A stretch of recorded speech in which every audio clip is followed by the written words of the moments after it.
What's everybody up to today? We vibing? I'm vibing. I had a very productive day today, like work-wise. Got a lot done. Hello! And congrats, PJs, on being first. Don't worry, this is not alcoholic. It is just Mio and bubbly water. Just watching a video on classical music and how to save it. Interesting. Classical music is great. But I mean, like any music, there's good stuff and there's not great stuff. And it can be your thing or it cannot be your thing. But classical music is great. Ha! Lame! No, how dare you. Alcohol or bust. Only sometimes. Only sometimes. You're listening to classical music today at work. Oh, that's wonderful. I was listening to Critical Role. Campaign number 2. It only makes up 1% of the 12 major genres of music, down from 3%. I mean, that admittedly makes sense because and programs are needing to make cuts. Oh no. Yeah, I mean, that kind of makes sense because it's like, it's almost like saying like Renaissance artwork is taking up less amount of total artwork, but it's like, that's because there's like new stuff.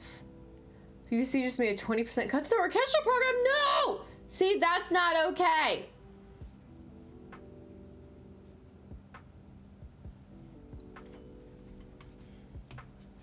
Although, yeah, 1% out of only 12 major genres, that does seem a little, like, off. No one's going to concerts. I would go to concerts if I had money.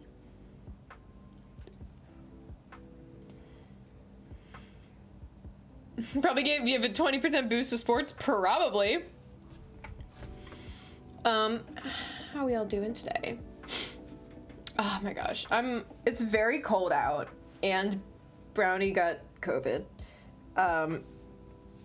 So hopefully my sniffly nose is just the cold and not COVID. But don't worry, I took a test yesterday. I was all clean. In 20 years, will T-Swift be considered classical? I feel like no, not classical, but like, they need a new name, because right now pop is a genre, but doesn't pop just mean popular?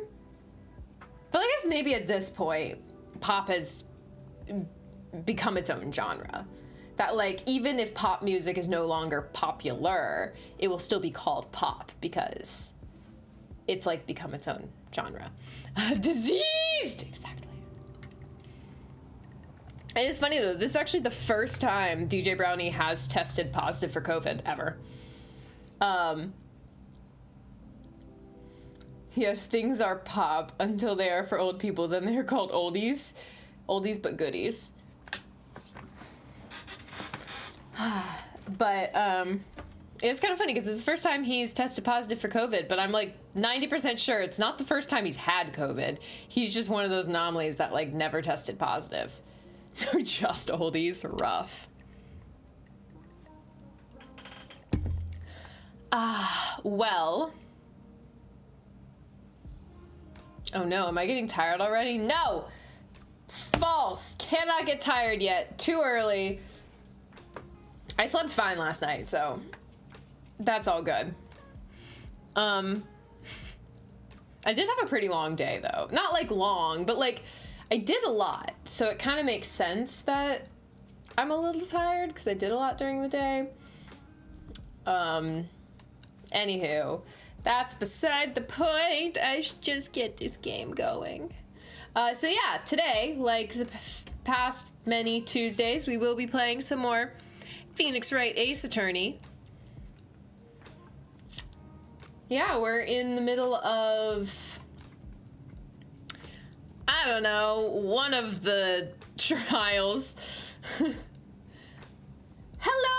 Jacob Does Everything Live. I'm doing pretty good. How are you doing? I am like weirdly feeling kind of tired, even though it's like 6 p.m. But I think it's just because I had a nice, good day, you know? Good and productive. Episode 4. Is episode 1 really episode 1? The big one? Oh, is this a big one? I mean, it seems pretty big. We're saving our boo. Our boo Edgeworth. So, you know, very important. It's the last official trial of the original game. Okay, good to know. Good to know. Well, then let's get it started here.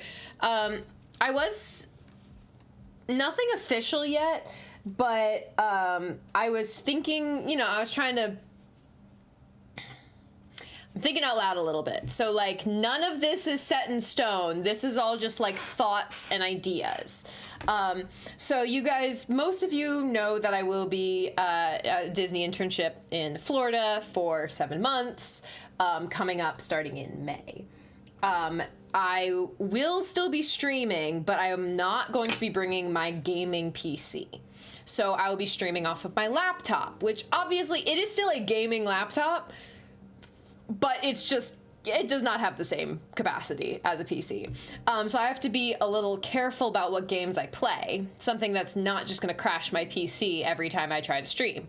And I was actually thinking that Phoenix Wright Ace Attorney is probably a pretty decent one to play from my PC, because like the graphics aren't like, I don't know. I mean, I'd have to like look at the specs, I guess, or whatever, but like, I feel like this would be, yeah, it'll run on everything. Exactly. So I was actually considering, once we beat this first one of the trilogy, I might actually put Phoenix Wright on hold until I get to my internship.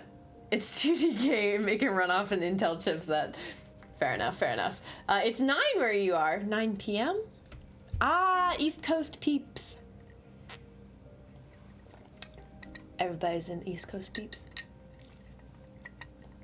The DS edition has a bonus case that showcases features of the DS, like the microphone and touchscreen. Oh, which probably aren't gonna work out that well on the computer anyway. Assault cube? Wait, what is that? I'm looking this up.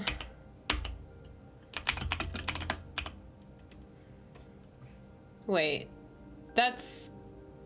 What? I'm confused. That's not a Steam game. What is it? Oh, it's not your kind of game? Oh, is this a joke? Are you joking with me? Are you conning me? I'm very easily conned. They were optional anyway. Booger. It's just a mediocre first-person shooter, but it will run on a potato. Perfect. Perfect. But on the DS, you could shout objection instead of pressing the button. That's fabulous. I love that. There are actually really good games that can run on her laptop. Yeah, like, that. It is a gaming laptop. Like, ROG Zephyr... Wait, no. Yeah, ROG, Republic of Gamers interface, I don't know. Zephyrus G14, if that means anything to anyone. I know it means something to PJs. But yeah, it's like, it's still a laptop, so everything comes with the asterisk, but it is a gaming laptop. It's designed to play games. It's the whole, like, gaming and streaming that is sometimes a bit tough. Oh, you have that laptop too? Heck yes! It's a good laptop. I like it. You need your Kings Island, but they don't open till April 20th. Rough. But since you have a gold pass, you can get it on April 19th. Oh, wonderful. So, all of this is just supposition at this point, but I'm considering, after finishing this trial, pausing Phoenix Wright for the time being, maybe switching over to a game that I wouldn't be able to play on my laptop. I don't know, maybe some like Borderlands 2 or something.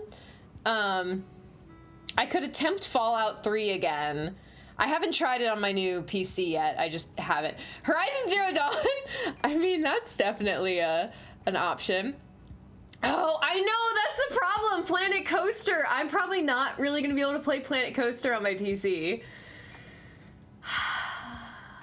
It was on sale. Was is the key word. I can? Okay, that's good. I guess I'm more worried about streaming it. Because playing a game and playing while streaming is a whole different matter. Because, like, I probably won't have an Ethernet either, so everything's going to be streamed over Wi-Fi. Like, I don't know. I'm just not sure yeah, exactly. Streaming is a whole nother matter. So, we'll see what happens. Horizon, I'm not so sure about. RTX 2060, yeah. I will definitely, like, need a little refresher on GPU, CPU, so that I can look at what I have, look at a game and their recommended specs, and essentially I only want to stream the games that are well within the specs of my computer because of the whole, like, streaming is a different matter kind of thing. Streaming on Wi-Fi isn't that bad, depends on the Wi-Fi. Because download speeds, generally speaking, if you just get, like, over-the-counter Wi-Fi, download speeds tend to be pretty good, upload speeds tend to be garbage. Fallout 100% an option, exactly. Ooh, hey, Voice! Voice is coming in with the raid, yeah! Fallout NV Nava is better than 3 in my opinion. That's fair. I just happened to own 3 because it was, like, on super cheap sale, so I just got it because it was, like, I don't know, on sale for like $3 or something dumb like that. Oh, you were playing Helldivers too! The Helldivers boat. That game honestly looks really good. I may have to play it. But welcome in! Thank you for the raid! Everybody who is coming in from the raid and doesn't know me, I'm Dopamine Bunny, although I bet most of you have at least seen me by now. We're gonna play some Phoenix Wright Ace Attorney Day, which we should probably get started with. We've been talking about computers for long enough. But, welcome in! Thank you for the raid! I hope you're having fun playing some Helldivers. I'm really curious, just what you think of the game. I've heard only great things about it so far, and I kind of want to play it, even though I have, like, a million other games that I should probably play first. It still makes me really want to play it. So, we'll see. Wait, I just got here. Let the computer talk begin. You enjoy it? Yeah, like a certain Western game? This is true. Ooh, that one we could bring back when I'm in... Okay. I will contact you. I'll probably forget to contact you, and then I'll contact you.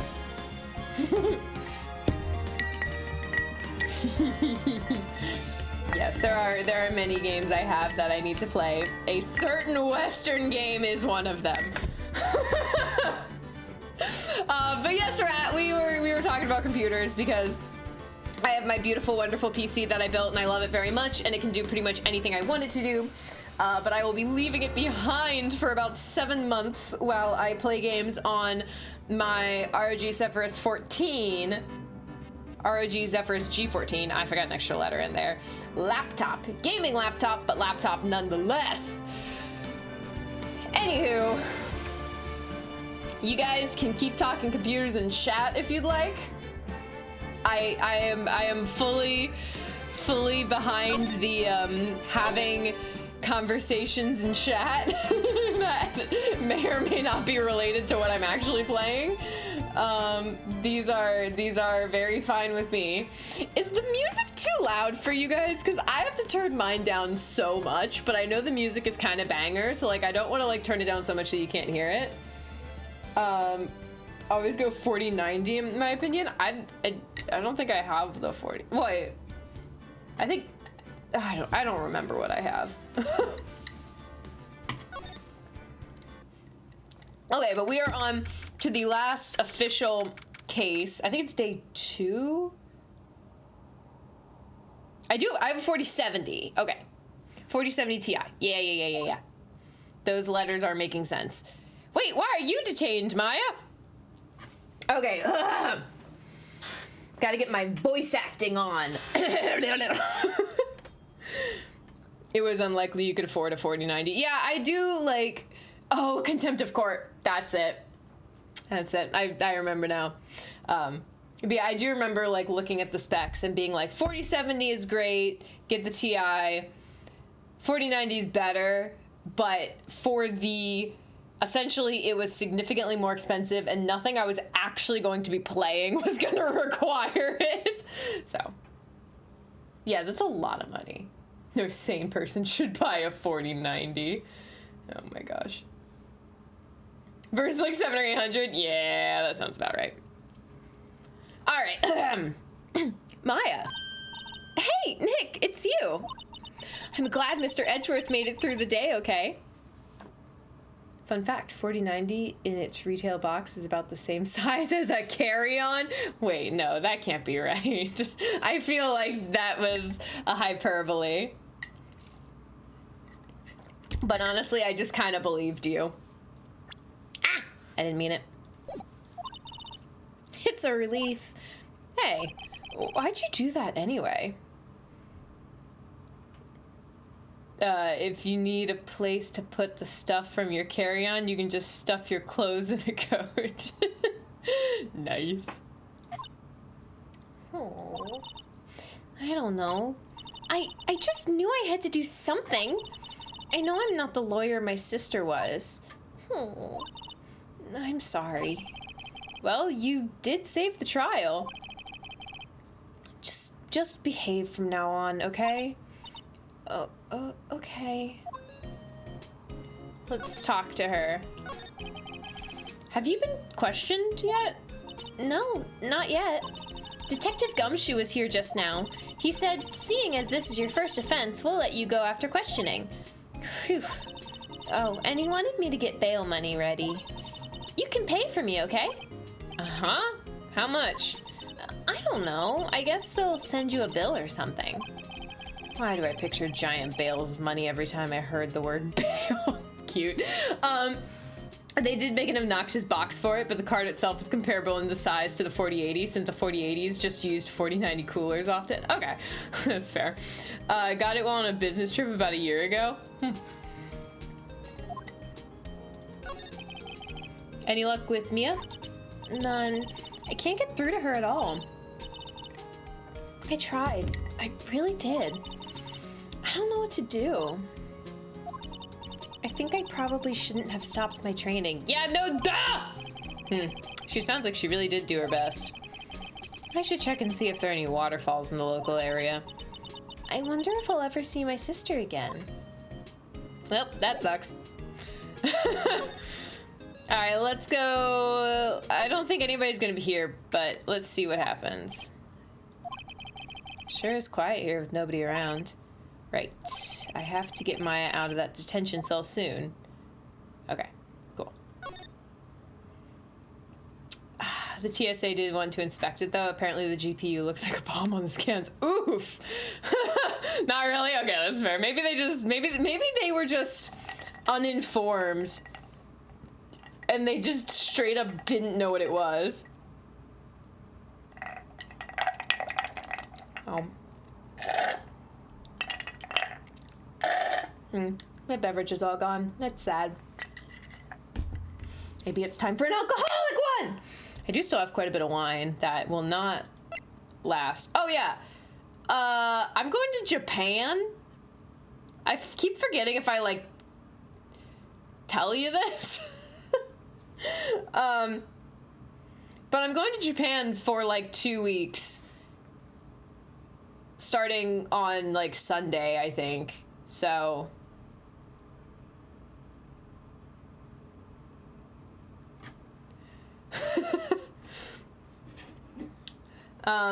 yeah. Wait, when am I leaving? I have to figure out when. Okay, yeah, I'm leaving on Sunday, so I will stream on Thursday. I will not be streaming on Sunday, and then I'm gonna be gone for like 2 weeks. I know! I keep forgetting this is like a thing. The heat sinks look rather opaque to scanners, necessitating having to manually search it. Oh, that's actually fair. But then those TSAs ought to be better trained at airport. I will talk to their training manager. Heck yeah. Yeah, this Sunday. I am leaving it for 2 weeks. Sorry. You guys can get a little break, you know? Can chill, and I don't know. It's gonna be fun, though. I'm very excited. We are starting in Kobe, which is right close to Osaka, if that... Don't you have, like, work or school or something? So yes, I do. I'm working remotely for the first 3 or 4 days, and then I'm actually taking vacation for the rest of that. What are we doing on Tuesday, Thursday, and Sunday nights? I don't know! Figure it out! But I am actually working remotely for some of that because one of the reasons we're going to Japan is because Brownie's, his lab, they have like a sister lab in Kobe. And so they're going to visit the sister lab. It's like, I don't know, an exchange of information. I don't really know what's happening. It's essentially a conference, but it's an internal conference. Sorry, I must have missed the college memo where apparently every month I can take a vacation for a week. It's not that much. It was all around an entertaining trip for that. Ooh, got to see MIT. Nice. So I will be working remotely. But that's one of the benefits of being like a graduate student is I essentially just, as long as I get my work done, it doesn't really matter. Like there isn't like a clocking in type thing. I just have to get my work done. So like I have a meeting at like 7:30 a.m. because it's a 2:30 p.m. meeting, and so time zone, and it's a little confusing, but yeah, I'll be working remotely for like 3 days and then taking a vacation. But also, this is technically spring break.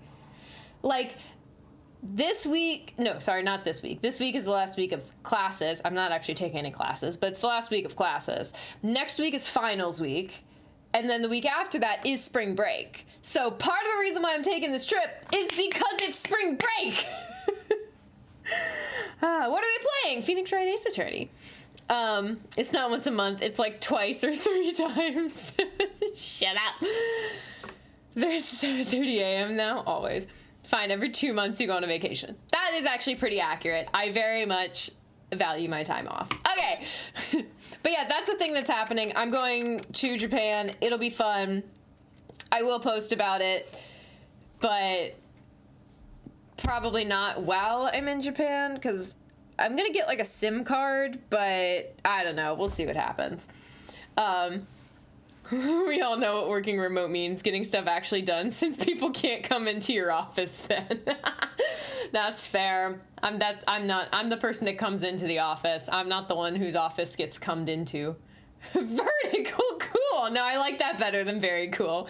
Can we just start doing that now? Whenever something's cool, just be like vertical cool.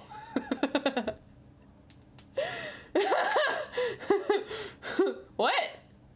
Oh, wait, shoot. No, that wasn't that weird. Come on, get your minds out of the gutter. You had to try that one. Trust me, I'm the one bothering others too. It wasn't that bad. Come on. No, it wasn't. You are wrong. No, the gutter is safe. I'm gonna say she's in Abu Dhabi. I am in my house right now. Let's ask DJ. DJ's not here right now, so suckers! I like the gutter is safe. The gutter is quite safe. How is he not there? He has COVID? He's masked up.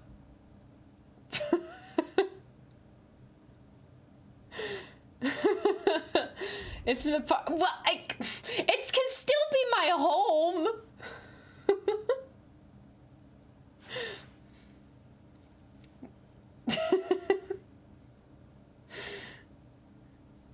You know what? This is not important. I'm not being interrogated right now.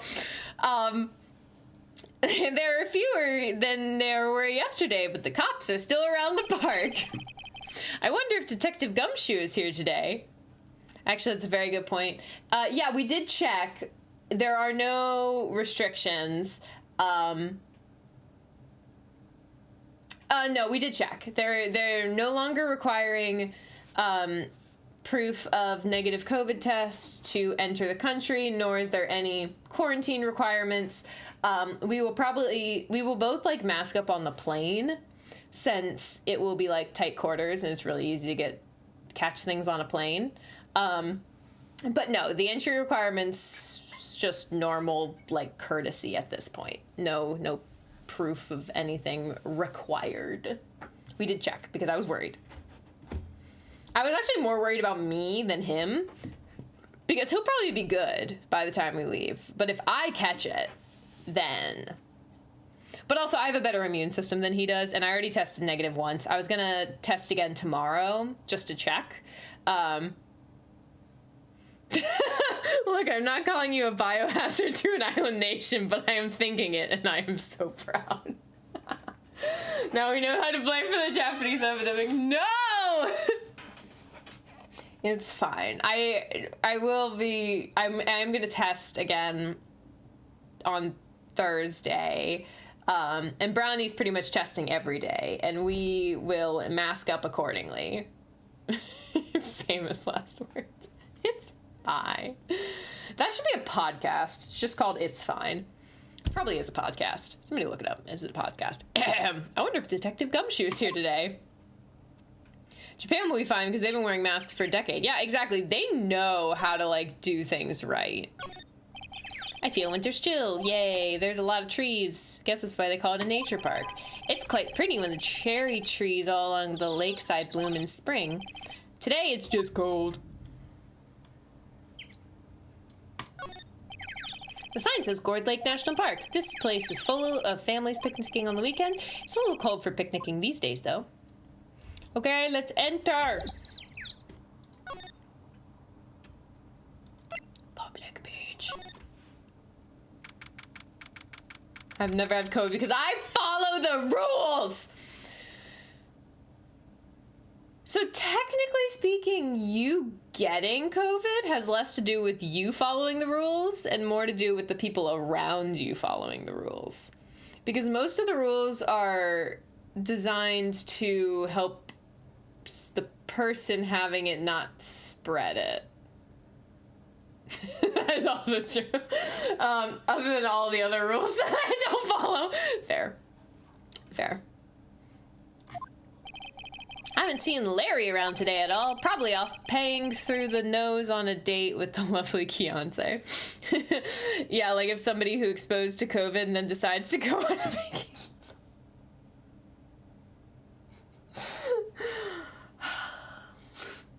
I mean, you're not wrong. You're not wrong. It also helps if you visit people and carry a spear. They will often be a carrier and a super spreader. Yeah. Honestly, I fully believe at some point Brownie has been a carrier, because there have been multiple times that, like, everyone around him has caught COVID and he never tested positive. Yeah.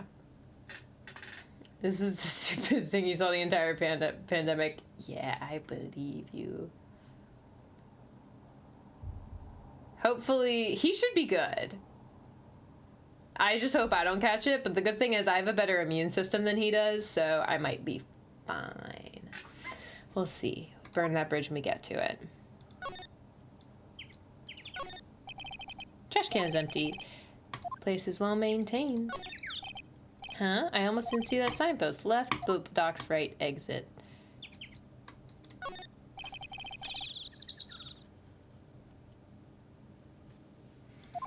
Plastic benches. I get the idea as you buy a hot dog and eat it here. I doubt anyone would sit here and eat on a day like this, except maybe Maya if she had a samurai dog.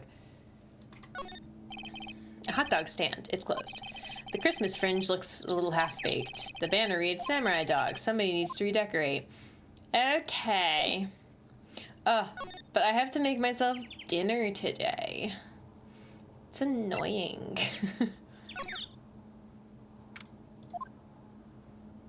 Oh, Gumshoe! Now we get music.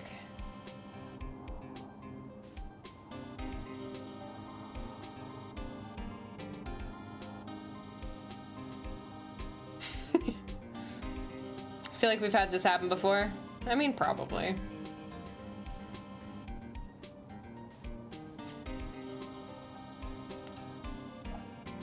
Hey, Detective Gumshoe. Hey, pal. The trial today, Yes? What about the trial? Well, I was gonna say good show, but it wasn't really at all that. Though you did save Mr. Edgeworth, I guess. I just wasn't sure how to thank you, you know? Thanks? Detective Gumshoe, any idea what strategy Von Karma is planning for tomorrow? It sounds like he's bringing in another witness. Another witness?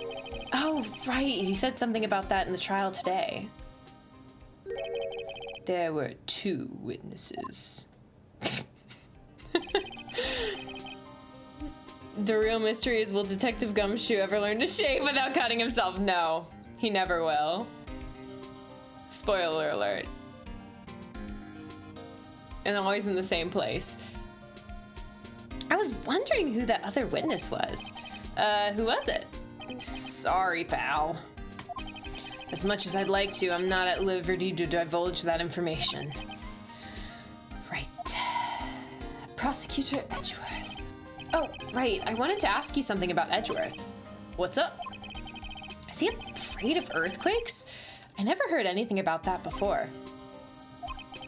Mr. Edgeworth doesn't talk about himself too much, see? But there's one thing that's clear as day.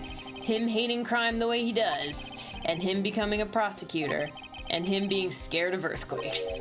It all started with that incident. Oh no, the DL6 incident? Yep, that's the one. 15 years ago, when he saw his father shot before his very eyes. He still feels the pain now. You can see it in his eyes. You're just gonna end right there? Give me a little more than that. I wanted to talk to you about Maya Fey. Huh? She's not out on bail yet. That's strange. I told him to let her go as soon as they had their report written up. Man, I don't know what would have happened to that. I don't know what would have happened in that courtroom today if it weren't for her. Seeing her getting dragged out by the bailiff. I can't read today, guys. Actually, you are at liberty to discuss witnesses. It's part of what's called the discovery process. Really? Didn't know that was a thing. Seeing her get dragged out by the bailiff, I'll be honest with you, pal. I shed a tear or two. Mr. Edgeworth, he was so moved, I saw his lip trembling. Really? Cold as ice Edgeworth. He was really grateful for what she did, you know. I'm gonna head back to the station.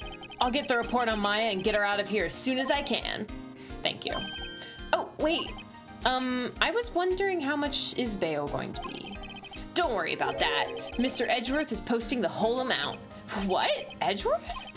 Didn't I tell you? He's grateful to her for what she did. All right, pal. Well, don't forget to pick her up, okay? This game is in a made-up judicial system in a made-up country. That's fair. Maybe I can get Edgeworth to pay this month's rent, too. Alright, any new info? Don't think Lotta takes very good care of her SUV. It's covered with dents. I can't believe anyone would drive their car down here. I wonder why she brought a camping cooker with her. There's a convenience store right up the street. I guess she wanted to get into the outdoor spirit. Yeah, that's kind of like part of the thing. There's food and some magazines on the sheet. It takes a pretty tough skin to camp in this cold. The sign says no camping. Funny place to pitch your tent. Technically, there is not a tent. Got itchy. Okay, then. The trees grow quite thick here. Further back, the trees fade into shadow where the sunlight can't reach them. Alright. Any new information? Last camera is staring out the lake as usual. Even a novice like me can tell the camera must cost a pretty penny. I hope she doesn't leave it out here to get stolen. It is being left out here. I could steal it. Okay, let's go to the boat rental shop. We finally get some information here. Looks like the boat rental shop is closed today too. Seriously? Seriously? There are some boats floating at the dock. The murder took place in a boat from this dock. Apparently the police took away the actual boat that was used that night. Indeed, there's space for one more boat at the dock. Oh, darn. A small boat rental shop. Doesn't look like anyone is around. They're probably closed because of the murder. Most likely. There's more forest off that way. I doubt I'd find any helpful clues in there. Okay. So far, this has been quite unhelpful. Let me go back to the detention center, see if Maya's out. Now that we've talked to what's-his-face. Hey, Nick, you finally came. They just finished the paperwork. I'm free to go. Free at last, eh? Those interrogators were really mean. They were like, okay, what did you do this time? Like I was some kind of criminal. Can you believe it? Well, they let you out in the end, didn't they? Oh, that reminds me. Thanks for the bail. Thank Edgeworth. Huh? He posted bail for you.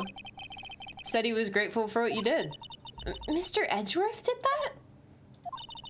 I have to make it up to him. We've got to win this case, Nick. I just want to move.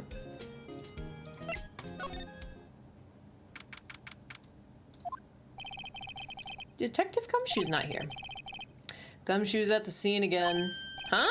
Oh, really? He's a live wire, that one. Got into a fight with the chief for not following protocol. Not following protocol? I bet he wouldn't help them build a case against Edgeworth.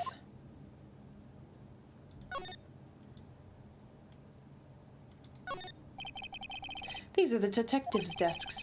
There are computers and files on each one. Funny, they're a lot tidier than I'd expected.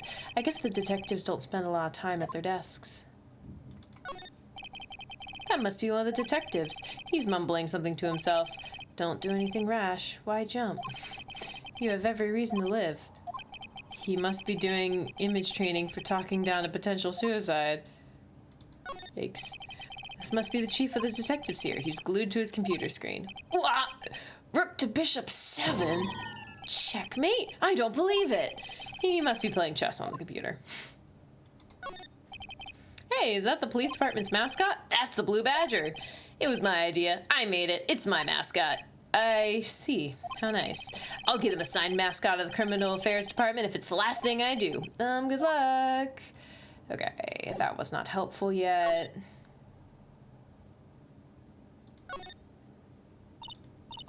Fresh air. I gotta say, freedom feels great. Behave yourself in the courtroom tomorrow, okay? Misbehaving's much more fun. It's not gonna be so much fun when Edgeworth refuses to pay your bail again. Right, I'll behave. Oh dear.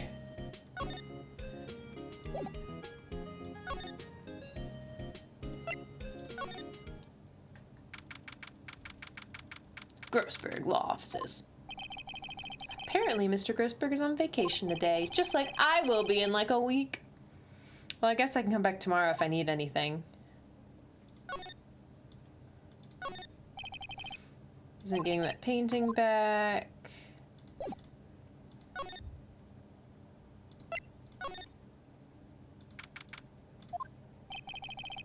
Looks like Edgeworth is in questioning. Let's come back later. Guess so. Okay, easy enough. Come back later. There aren't many cops around today, are there?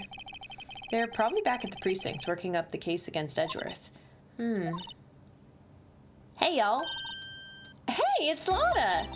Y'all really did it today. What did we do now? Nah, I'm not complaining. See, I did a little thinking, a little self-reflection, you might say. I realized that being a witness is a mighty big responsibility.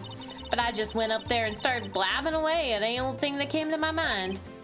Lada, so you see, I want to make it up to y'all. Make it up? Alright, let's see. What did you think of the trial? To be honest, I was doing it half just to say I'd been a witness. Even though I didn't really see anything. I kind of convinced myself I had, though. I'm sorry, I know I caused y'all a lot of trouble. Well, memory is tricky, vague little thing. Yeah, I sure know that now. I'll be fine the next time I witness a murder. Right! You mean the first time you witness a murder? Gordy. What about Gordy? Right! Well, the way I figured out the trials... the way I figure, the trial's only stoking the flames of Gordy fever. And I'll get my exclusive photos and rocket to stardom. All right, Lada, you go, girl. I wish I could be an investigative photographer, too. Finish your spirit medium training first. Lada, what do you mean by making it up to us? Well, you see, actually, I got a bit of information for you. What? That Von Karma didn't want me to say nothing about it. What information? Now we're getting to the heart of it. See, I reckon we might be able to do ourselves a little exchange. Exchange? I thought this was to make it up to us. Right. I propose a little exchange to make it up to you. What? Information don't come cheap, my friend. Hey, I see you thinking, my, how unsophisticated these Southern folks are. It's written all over your face. Let me tell you, most Southerners are way more sophisticated than you. I'm just the exception, okay? Well, what'll it be? We got a deal or not? What do we do, Nick? Sure, I don't care. She's just a wacko. We don't have any other leads, so I don't think we have a choice here. Okay, how much? Huh? You completely off your rocker? I may not be sophisticated, but I'm not trying to rob the poor. Huh? The only fair exchange for information is information. Listen good. What I need from you is information about Gordy. What? Gordy? But Gordy Gordy might not exist. Then bring me proof that shows he don't. I'll be keeping watch from the car, okay? You see something, y'all come to me first, got it? Okay. Right, see y'all later. Alright, well now we're going on a Gordy hunt. Okay, Nick, let's go, let's get hunting.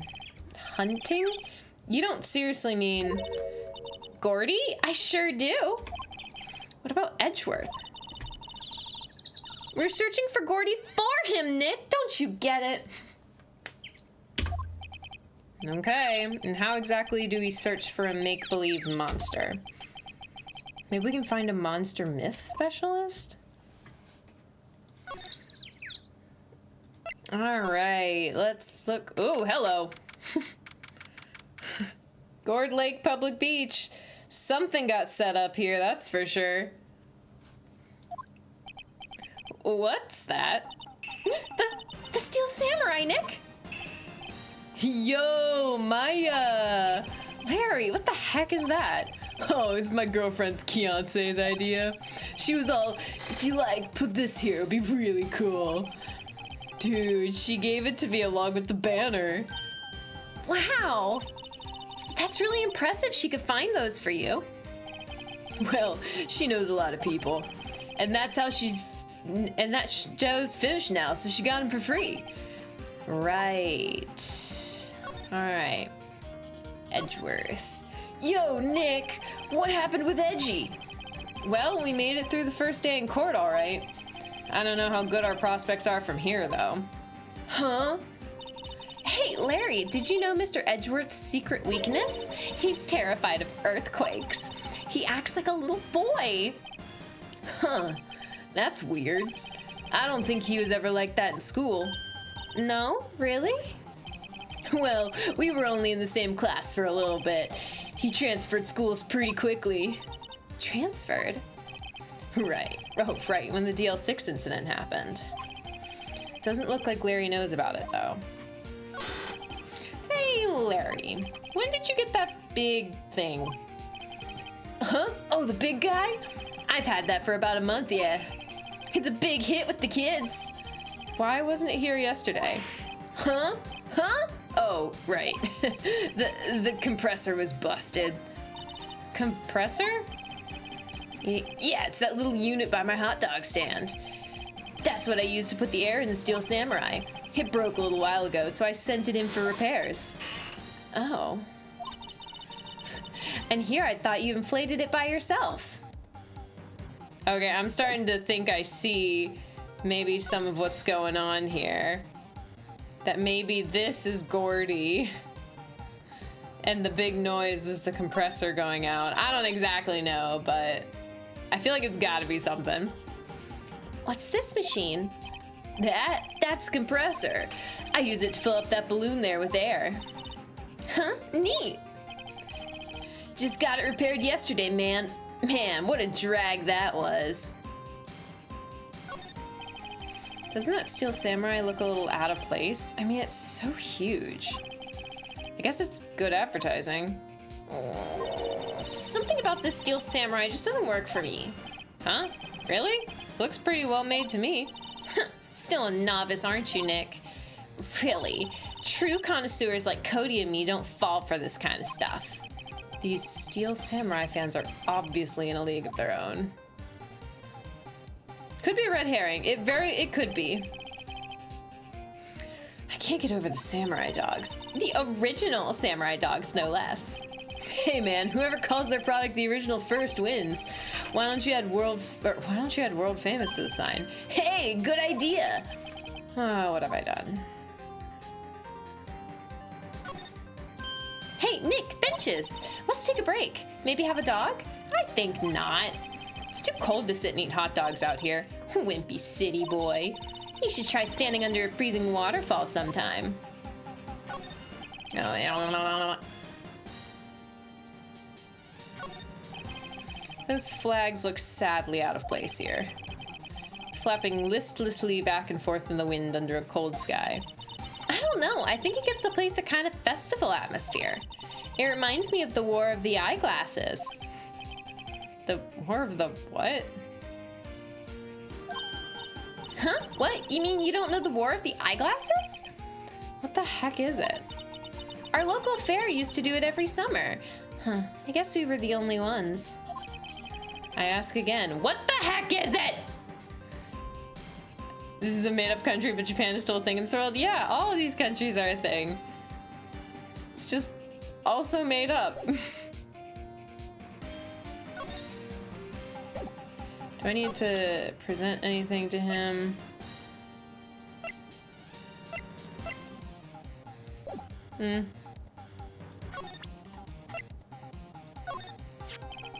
That's the guy that's selling my dogs faster than I could cook them. Do you think this Gordy really exists? Nah, I think somebody probably saw something else that they just thought was Gordy. But I'll keep selling samurai dogs until the truth's out. Yeah, fair enough.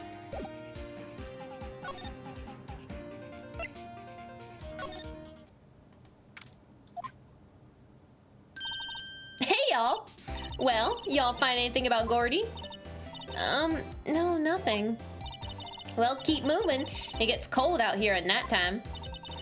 It's a little chilly. I think I have to sneeze.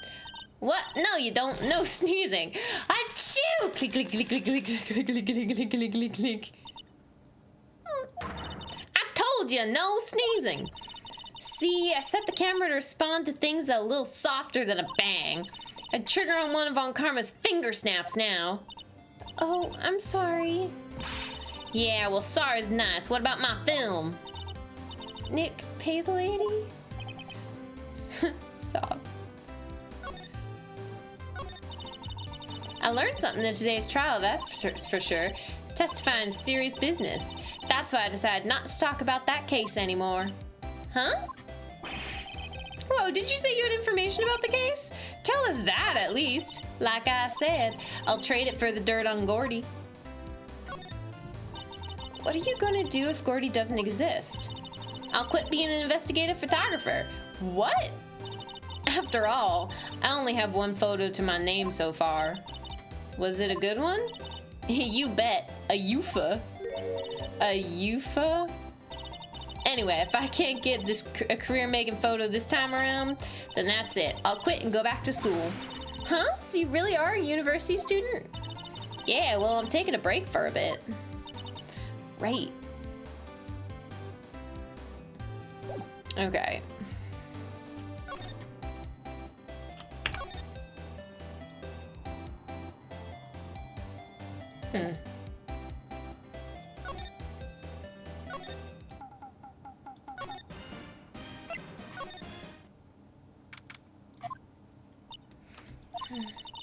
It's always so quiet here. I wonder if the boat shop is closed for good. Well, with the murder on the lake and all, they'd probably just taking a vacation till it blows over. I get it.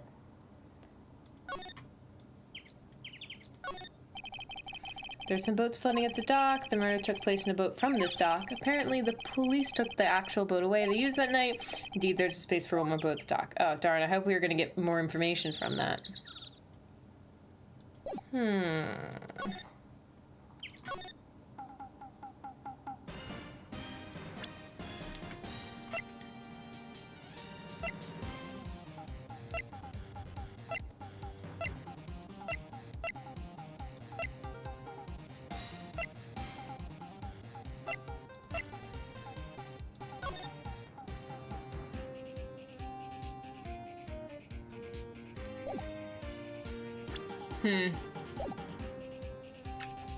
Could be that arm, but the fan would have to be gone.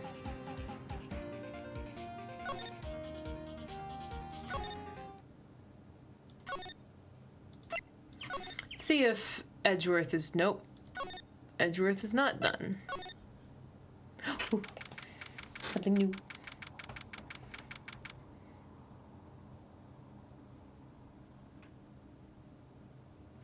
It's like a mix between Japan and America. That makes sense. Culture appropriation with the samurai stuff. He is a Japanese developer, yeah. Hey there, pal. What's up? You look out of sorts. Wait, you didn't go and do something that's gonna hurt Mr. Edgeworth's case again? What do you mean, again? Whatever, have a seat, pal. I'm here for you if you need anything. Besides money, that is. How is the investigation proceeding? It's not, really. We have another meeting coming up. We're supposed to talk about Mr. Edgeworth's motive. His motive? See, Mr. Edgeworth's father died in the DL6 incident, and the guy who got the lone suspect declared innocent was the victim in this case. Robert Hammond.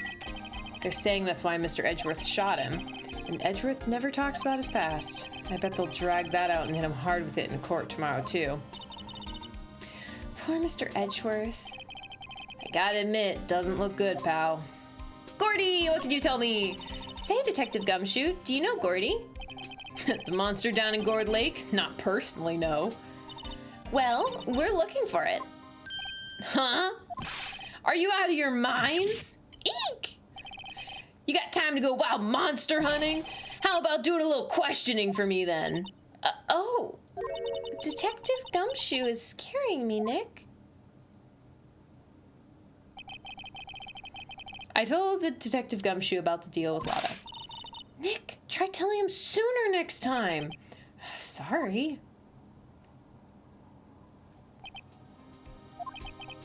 I see, pal.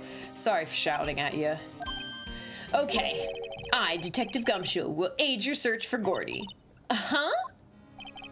I'll loan you one of our newest secret weapons for finding evidence. Really? You can take whichever one you'd like. Yeah. Give us the goods. Hold on now, everything in due time. First, let me show them to you, okay? This is exciting. We get a new toy. These are our best and brightest. Introducing secret weapon number 1. Missile. Just blow stuff up. Missile? He's a canine police dog. Oh! We can get a puppy? Missile, Missile, here boy. It's a little Shiba. Oh wait, my picture's in the way. Look at the cutie, so adorable. Oh yeah, we're definitely getting Missile. I have tortilla chips. I am going to eat a tortilla chip. Woof. Here he is. Hey, he's cute. Look, Nick, cute dog. A cute dog. And this will help us how? Woof. Next, secret weapon number 2, a fishing pole. Here, this is my own personal pole. Detective Gumshoe, we're looking for a monster. Yeah. How are we supposed to catch a whole sea monster with a fishing pole? Never know until you try, pal. Okay, this next one is last one. Oh, please, I'm already overwhelmed by our choices. Secret weapon number 3, a metal detector. Here.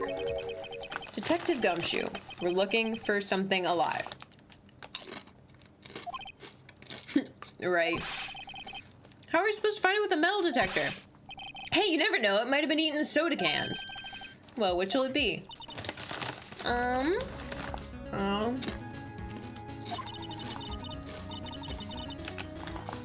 can't make up my mind, Nick. They all seem so perfect.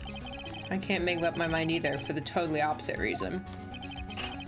Oh well, I suppose it can't hurt to borrow one of them. I want to borrow them all.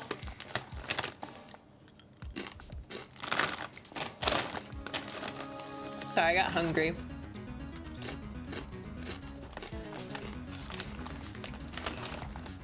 My lunch today didn't have a lot of protein in it, so it didn't stick very long.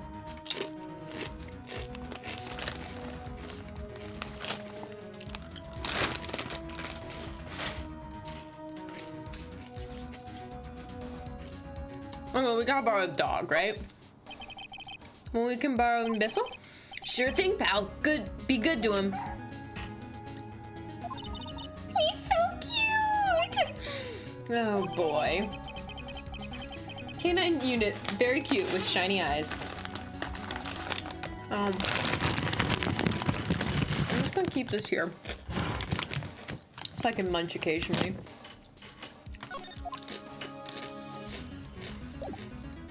All right, let's go.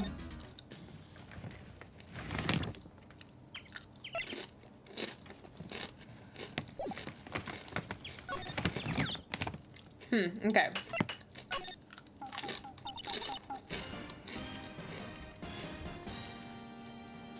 Hey, Nick. Missile's been acting strangely. Missile? Oh, right. That little creature of the detectives. Hey, I love little doggies. Good boy, good boy. What's wrong, Missile?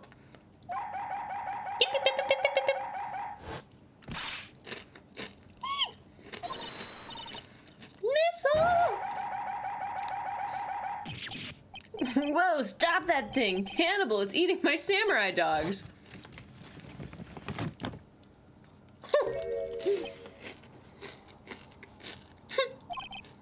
My samurai dogs. Wow, he ate every single one. I'm sorry, Larry. Sorry, don't pay my bills, Nick. It's going to have this time.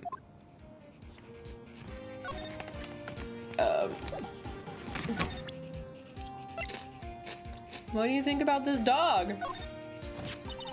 Hey, Larry, look, it's Missile. Isn't he cute? Keep that mug away from me. What am I gonna tell the big boss? There's a big boss in charge of your hot dog stand? Nick, maybe the stand is a front for a mafia money laundering scheme. Hiya. I think you should probably try to look a little sorry about what happened. Oh, right. My poor dogs.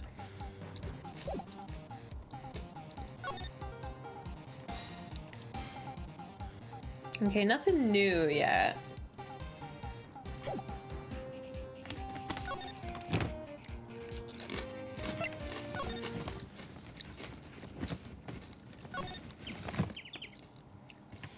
Still nothing new with the doggy.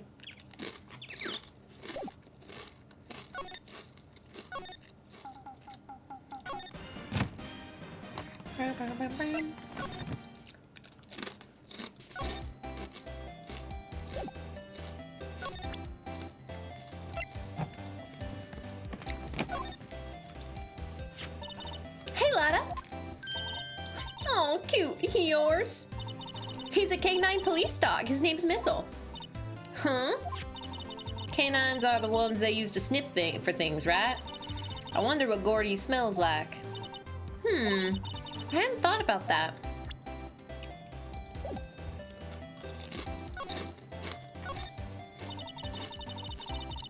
Oh. Yeah, this is... okay. This is the same.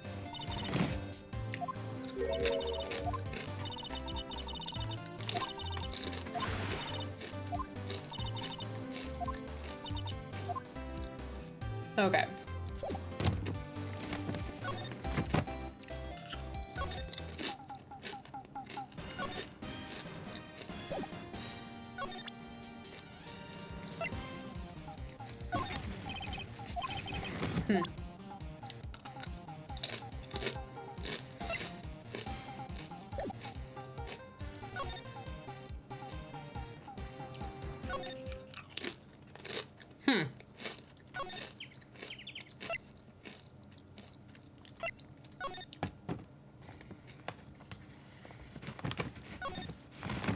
Okay.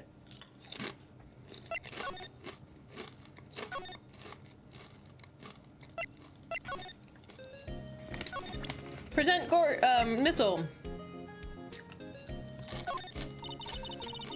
Don't waste time showing me things. You have to get cracking on this case.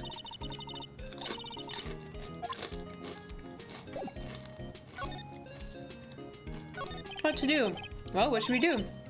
I don't know. I've been in detention this whole time. I think I'll let you decide what we should do. Deal? Any ideas? No? Any thoughts? I think I'd like more time to think. All right. Unhelpful.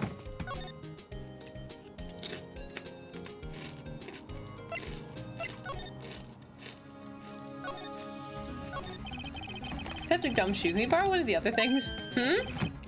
Yeah, sure, pal, but I have to take back the last one I lent you. All right. Let's borrow the fishing pole. If it ship breaks, be sure to dispose of it properly. Right.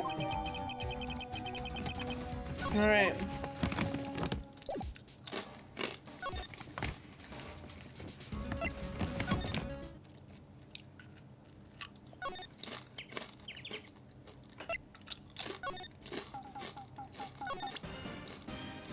What do you have to say about this fishing rod?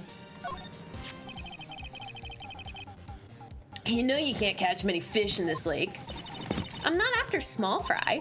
I'm after the biggest fry of them all, Gordy! You're really gonna try to fish out a monster? To save Edgeworth, yes. Bring a tear to my eyes more than one ways. Okay.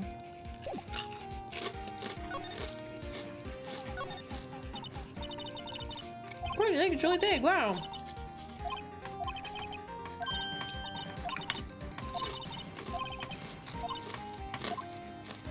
That was unhelpful. Once again.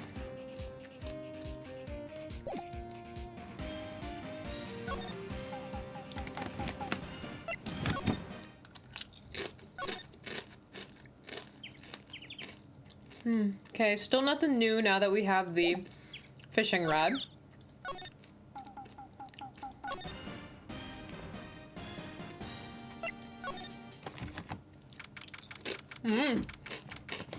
That's new. Okay, Nick. This looks like a good spot. A good spot for what?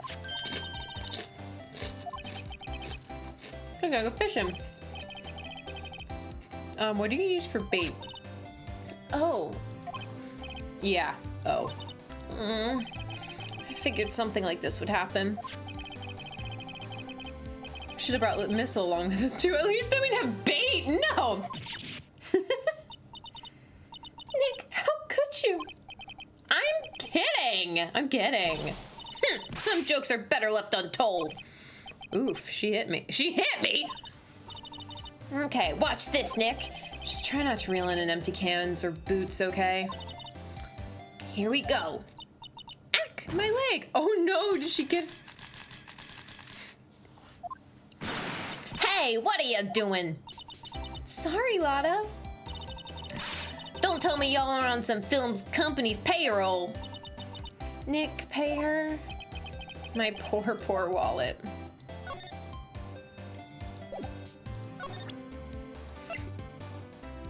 Fishing pole. That was inappropriate, right? Lotta, wait, for catching Gordy. A fishing pole? Are you out of your doggone mind? Yes, yes, it's a fishing pole. Huh. I never thought of that. Good luck. Thanks! I don't believe it. Okay.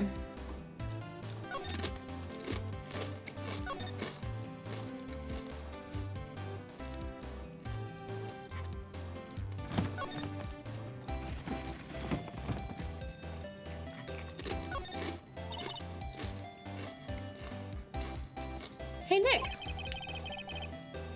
What? Don't tell me you're hungry again. No. I was just wondering why are oh, made of aluminum. Oh, that's so random.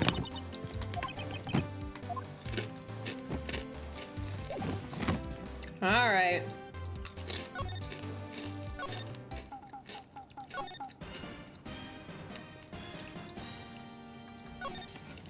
Nom nom nom nom nom. I am enjoying my chips. In fact, I think we should use Nick as bait. I agree. All right, let's borrow one of the other things. Metal detector. Now we can borrow them all. Remember, you're hunting for a monster. Anything is possible. Anything. Makes noise when metallic objects are near a useful device.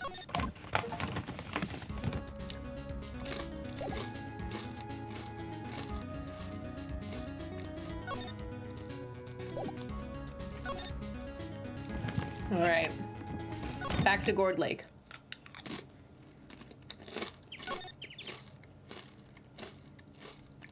Okay.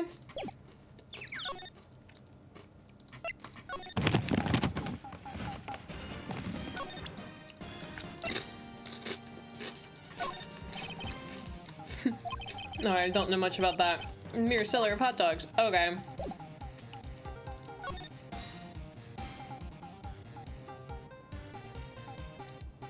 Okay, that does not seem to be helping us at all.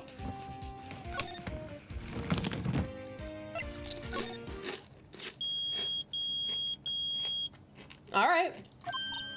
Nick, it's beeping. The metal detector's found something. Sure is loud enough about it. Whatever it is, it must be in those bushes. Go check it out. Why do I have to check it out? Nick, look. Huh? An air tank? Huh, the valve looks broken.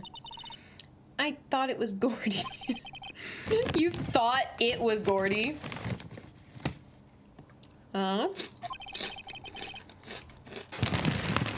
I'll put these away before I eat them all. Why would Gordy be in the bushes? And second of all, why would a metal detector react to a sea monster? Oh. Huh? There's something wrapped around this air tank. It looks like a string of flags? Well, you might as well take it with us now that we found it. It's heavy. Empty air tank, the valve's open, and band flags wrapped around it. Okay. I think that's all we needed. From here, I mean.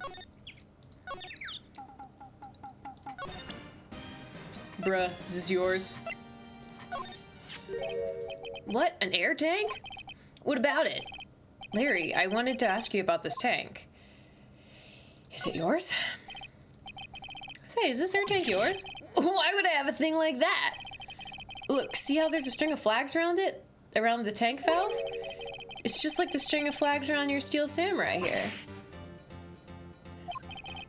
Must be a coincidence. There's strings of flags everywhere these days. Like elementary schools. And used car dealerships. Look, why would I need a tank anyway? To inflate something. You used this to inflate that, didn't you? I inflate what? What else? That big puffy steel samurai. Why is he like denying it? No, why would you ask me a question like that? Looks like I hit the nail on the head. Right. Actually, see, the compressor I always use is on the fritz. So I tried using the tank to inflate it just once. And, it didn't go so well. As I suspected.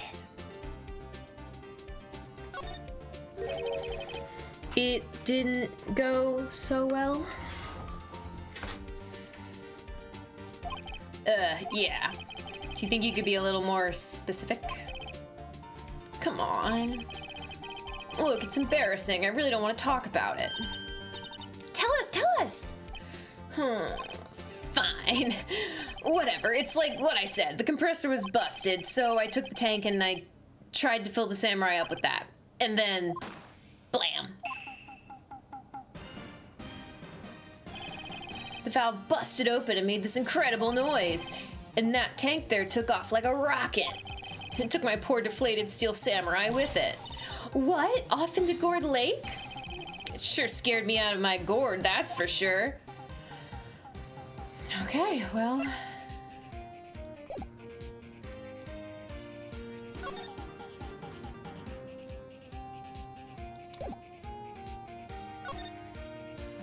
Flying air tank. So the tank and the steel samurai you were trying to fill up flew away. What happened next? Well, all that happened on the 20th or so.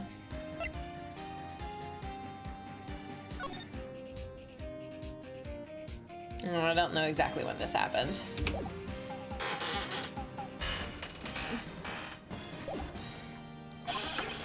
The 20th, a week ago. Now, as far as I could see, the tank went flying out into the lake. So I went out every night on a boat looking for it. I mean, Kianse gave me that steel samurai after all. And when did you find it?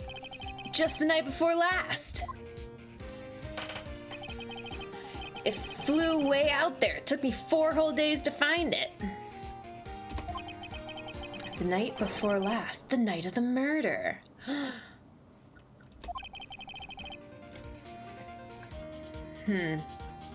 Sorry for not telling you, Nick. Actually, I was here on the night of the murder. Oh my god, Harry Butts is the other witness. He's totally the other witness. But you see, I went home before midnight. So you didn't know about what happened? No.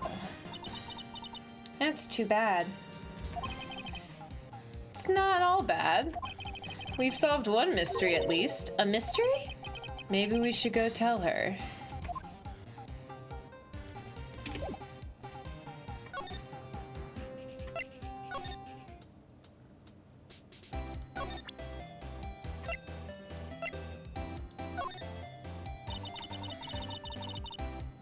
Oh, wait, that wasn't enough to...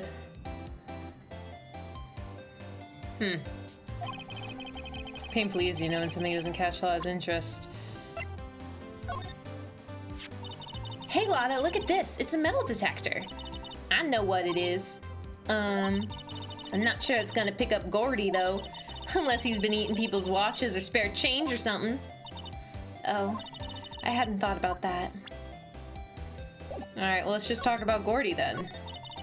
Well, Mr. Lawyer, I've got the info y'all need. Y'all got the scoop on Gordy for me yet? Gordy doesn't exist.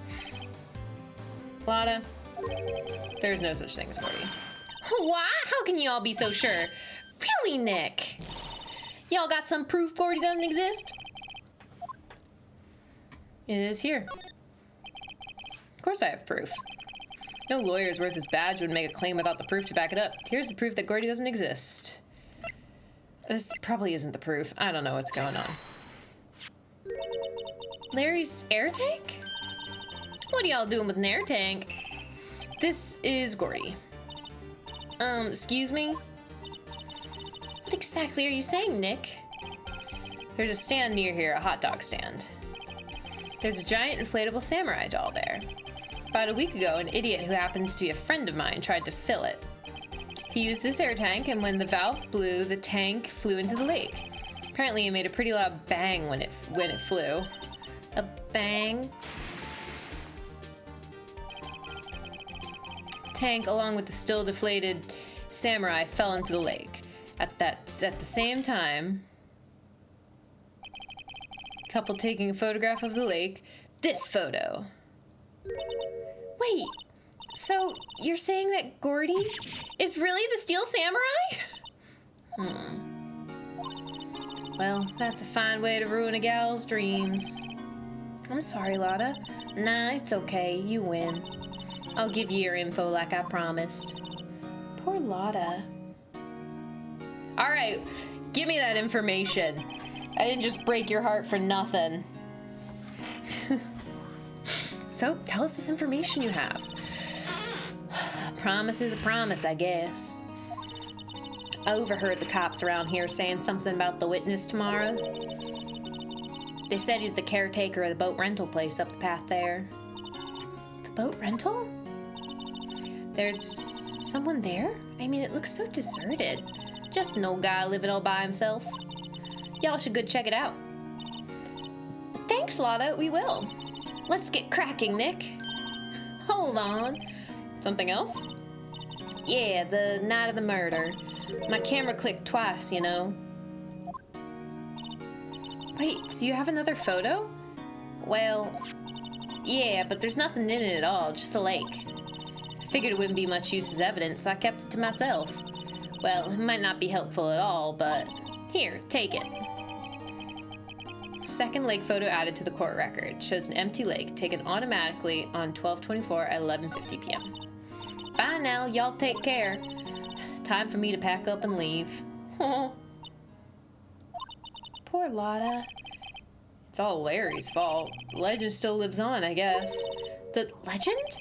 Yeah, the legend of Larry, familiar to all who know him for any length of time. When something smells, it's usually the butts. Someone should whip that butts into shape. Nice.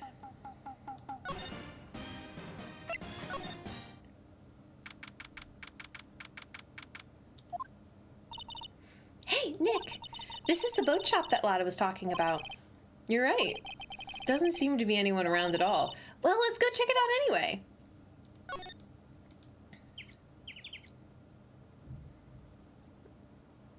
Okay.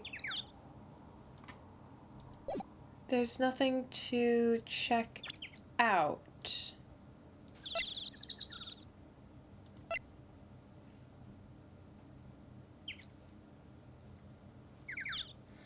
$12.24.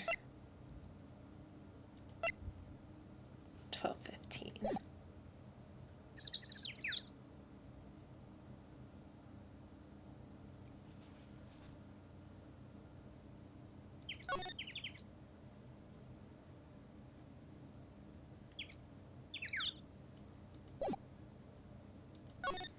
Wasn't what? Oh, caretaker shack. Oh, that's why. December 26th, caretaker shack. Okay, what voice am I gonna do for this guy? Oh, I don't even know. Golly, gotta pick a good one. He's gonna be in the trial tomorrow. Meg, is that you? Eek! Hey, is that Keith with you? Where have you two been? I've been worried sick. Nick, you handle this. I think I'll leave this one up to you, Maya. Meg? Yes? Finally made up your mind, have you? My mind? You'll run the pasta shop when I'm gone. Pasta? Glad to hear it, glad to hear it. You make your old man proud. When you kids left the house, I didn't know what to think. How am I supposed to keep this place running, an old man like me? Polly, the kids are home. Hello, hello. Nick, what was that? A parrot, the one on that perch. Keith. Yes? I leave the wet noodle in your capable hands, Sonny. Nick, what's the wet noodle? Based on the available evidence, I'd say it's the name of his pasta shop. That's a relief, isn't it, Polly? Hello, hello. Yep. Sleeps. He fell asleep. I guess he's relieved? Could examine first before we wake this guy up. Looks like a kitchen unit. It's pretty clean. Funny, he doesn't look like the type who'd keep things tidy like that. You're forgetting, Nick. He's running a pasta shop here. Wow, what an amazing parrot that is. Good morning. Hello. It ignored me.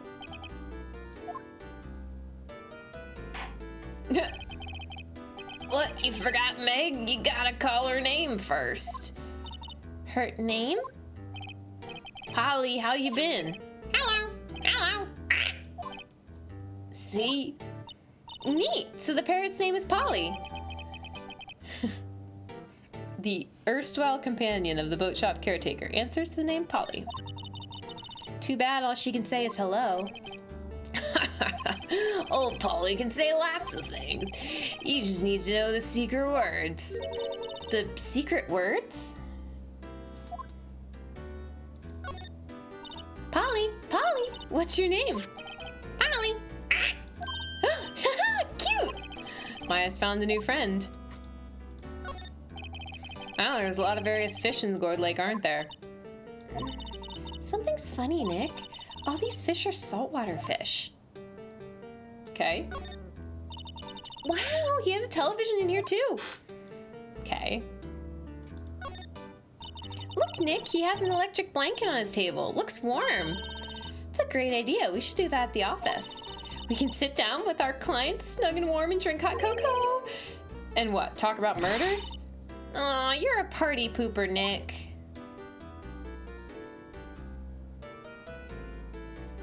Okay.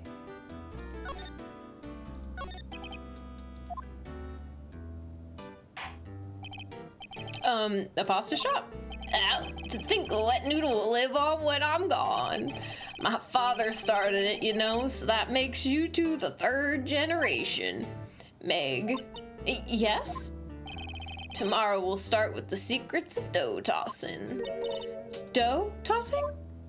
You too, Keith. Yes? You'll be the best pasta wrangler the West has ever seen. Pasta wrangler? The West? Isn't pasta from Italy? You did the thing! Guilty. Meg? Yes? You know, the best pasta's always made west of the Rockies, don't you? Right, of course, everybody knows that. Nick? Huh? Thank you for the tiny green hat. How long do we have to keep this all in the family charade? This old man must know something about the murder. We're not leaving until we find out what that is.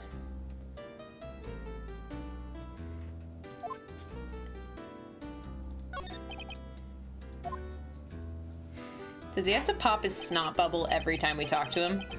This is a boat rental shop, right? What are you talking about? This here's the Palace of Pasta, the wet noodle. Though now that you mention it, we haven't gotten many orders for spaghetti lately. All the kids can come up and say, yo, dude, we want to ride in one of your boats. That's why I keep them boats out there. And youngsters these days, darned if I understand them. I'm pretty confused myself. I know, I want to know more about that TV, right? Nick, this isn't going anywhere. But this old man is the witness tomorrow, right? We've got to find some way of getting information out of him.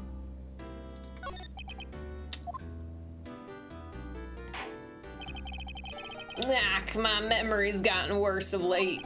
That's why I just tell everything important to old Polly here. Everything important? I wonder. Polly, what's the number to the safe? 1228. All right. Hey, Polly, watch it, will you? See, Nick? All it takes is a little clever thinking. And a criminal mind. Quick, Nick, write that number down. Hey, don't get me involved in your little heist schemes. Okay.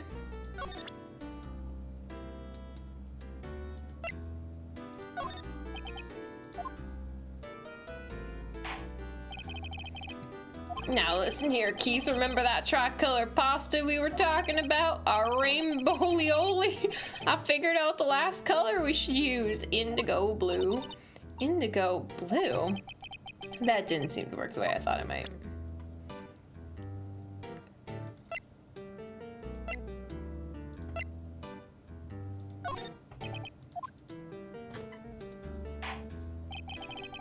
Now, oh, okay, yeah, that's still the same thing.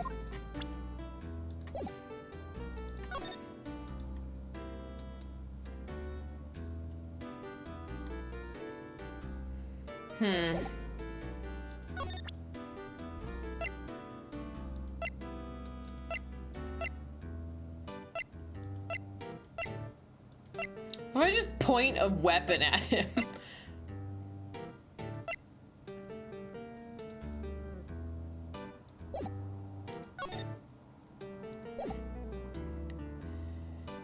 Okay.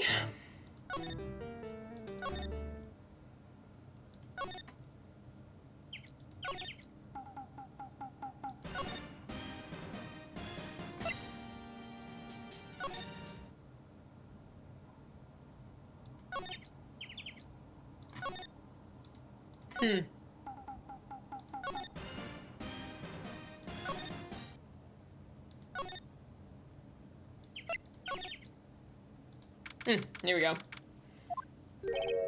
Detective Gumshoe isn't here. Now that you mention it, didn't he say he had a meeting to go to? Ah, that's right. Let's come back later. Oh, that's all. I was hoping what's his face would be here.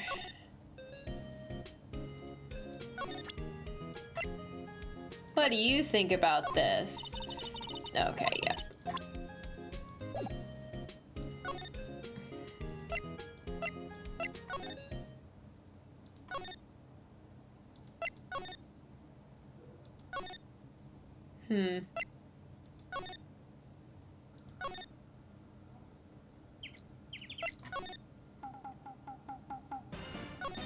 This probably isn't gonna do anything, but I'm curious.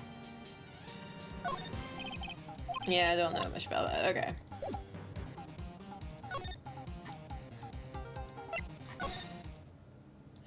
Let me just make sure nothing is, you know, changed.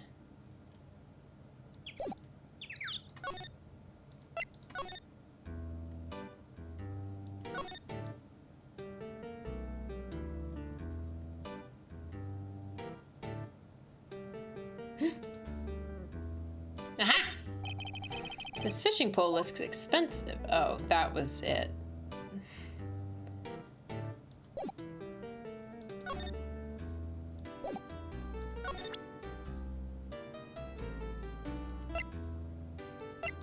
What if I just show him my badge? It's probably not gonna work. Oh, okay, that did something. That lawyer badge? Yes, it is. I don't believe it. This old guy is the first person to recognize my badge. I get it. Huh? Yep, I got you figured out now. You're not Keith. Nick, now's our chance to clear things up. Sir. No, I'm not Keith. And I'm not Meg either. We're here investigating a murder that took place on this lake the other night. Please help us. A lawyer, huh? please, mister. All right, I'll help, but on one condition. What's that? When this case is over and done, you'll run the wet noodle. We can't promise that. I can't make that promise. Is that the way to treat your old man? Bah, you want my help? You've come to the wrong man. Uh-oh, now he's grumpy. Not to mention he still thinks we're his kids. Maybe we should just lie and say we'll run his shop. Okay, we'll promise. Nick, are you sure about this? Hey, anything to get this case solved. Also, who wouldn't want to eat Phoenix noodles? I guess so. That's my boy. Good for you, Keith. Wait, didn't I just say... You too, Meg. Yes. You bring a tear to your old man's eye, you know. Now, what was that you want to know? Speak up, Polly. Hello, hello. Now he's talking to the bird again. How do we get him to talk to us? Murder. I seen this. You know something about this, sir? Keith? Yes? It's okay. You can call me Dad. Dad, do you know something about this? Yep. The other night, out on the lake. Yes, yes? I know all about that. I seen it. What? Tell us what you saw. Well, I suppose, since you're taking over the shop and all.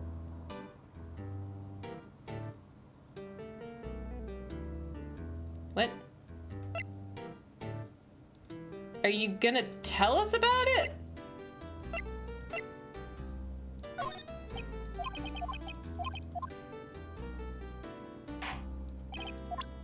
Okay.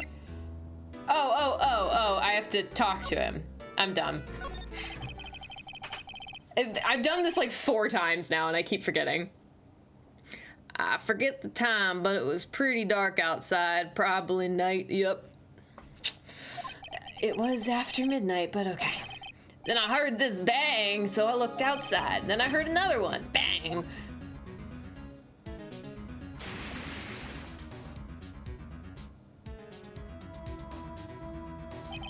A little while later, his boat comes back. A young man walked by my window here. He was muttering something to himself. What did he say?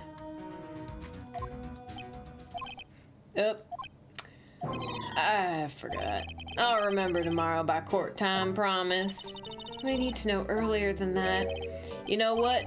Little Terry was just here. Terry? Yep, that kid next door. You always used to make him cry, remember? He was wearing this tattered old coat, got himself some whiskers growing out of his face. He must be talking about Detective Gumshoe. He comes up and tells me to come down to court tomorrow. Really? Somehow I don't think we're gonna get much useful information from this guy. Maybe we should be leaving. I think you're right. Oh, wait, I had one more question. Huh?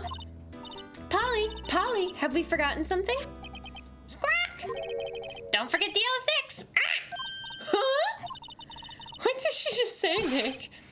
One more time, Polly? Don't forget DL6! Ah! What? The DL6 incident? Hey, mister, I mean Dad. No, this is getting weird. Who is this old guy? Why would that bird Polly know about DL6? We have to figure out who that old man is. Oh, what? He locked the door from the other side. Huh.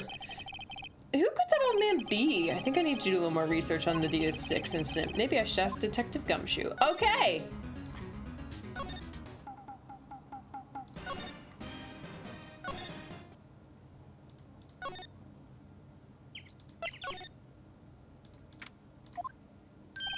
Hey, pal, long time no see. You don't look so happy. What's wrong this time? Actually, I wanted to ask you something. Yeah? You know the boat rental shop down at Gourd Lake? Oh, yeah. The old man who runs it is appearing as a witness in court tomorrow, right? How'd you... that's supposed to be top secret. Top secret. That's totally how security clearances work. Eat another chip, because Bunny is hungry.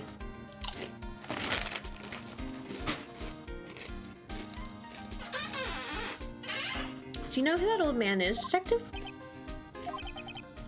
Actually, I don't. He's a bit of an odd bird. Haven't been able to get a straight answer out of him. I decided first that he wasn't persuasive enough to stand and testify as a witness. That's why I called Miss Lotta Hart yesterday. As for who he is, we have absolutely no idea. Sounds suspicious. Huh. Detective Gumshoe, please help us. Huh? We need to know about the DL6 incident.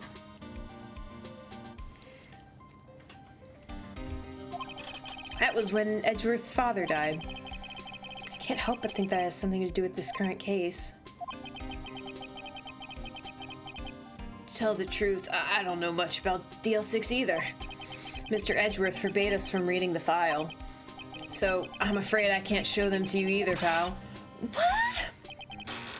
However, if you can convince me somehow that the DL6 incident is related to this case, well, I guess I'd consider opening the file up. Okay. Well. Polly. What's that, a parrot? The old man at the boat rental shop's parrot. The parrot knew about that incident. That incident? DL6. What?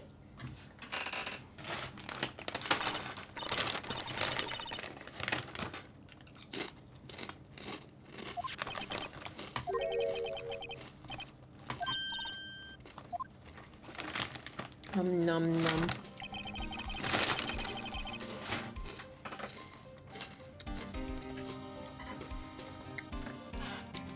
Pretty sure that old man must have taught her that word. Yeah, but how would that old man know about the DL6 incident? Wait, what if that old man was connected to DL6? Nick, you think he might be?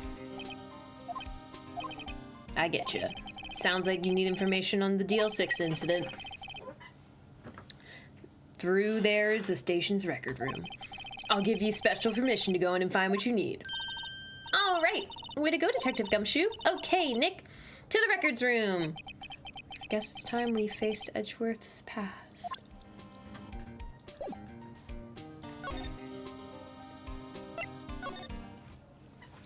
Records room. Wow.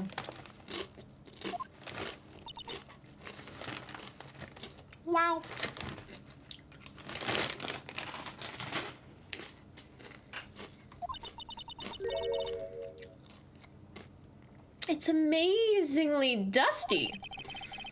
10 years of files and 10 years of dust, I guess. Let's find that DL6 stuff, quick. 15 years ago, both me and Edgeworth were 9 years old. We were almost through with 4th grade when he suddenly transferred. Because of DL6? Nick, I found where the file is. Oh, thanks. Just let me know what you want to know about the DL6 incident. I'll go get the right file. Case summary. Well, first I have to get a handle on the main facts, like a summary. All right. Summary. Found it. Here you go. December 28th, 2001. It's exactly 15 years ago from the day after tomorrow. So in 2 days, the case is closed. The incident took place in the elevator of the district courthouse. What? The elevator.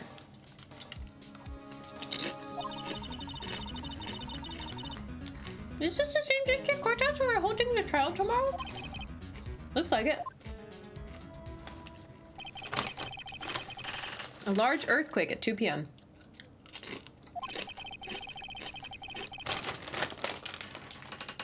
Part of the court building collapsed and all the lights went out.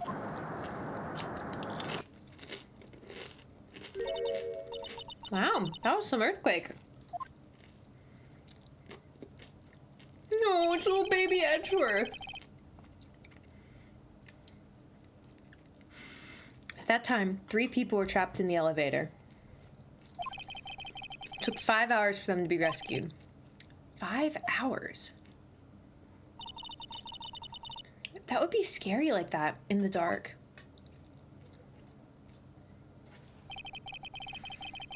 There was a lack of oxygen in the elevator, and the survivors were unconscious.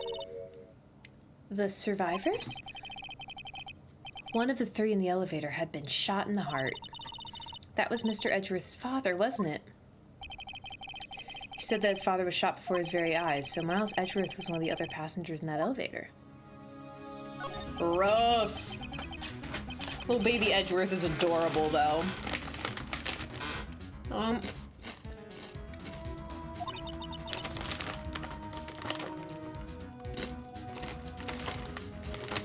Yeah, hold on.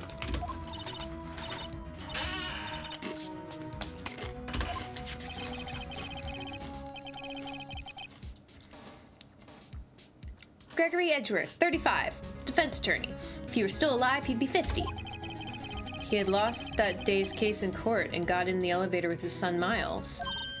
Miles? Miles Edgeworth, of course. So he was in the elevator with his father. Yeah, we figured that out already. From the angle of the bullet and other evidence, it could not have been a suicide.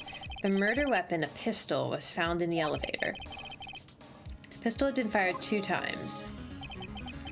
Where have I heard that before? Huh? It sounds just like this current case. What's going on here? This is very strange. Any on suspect in there? Maybe the guy that my mom got arrested. Hold on, this is it. Oh.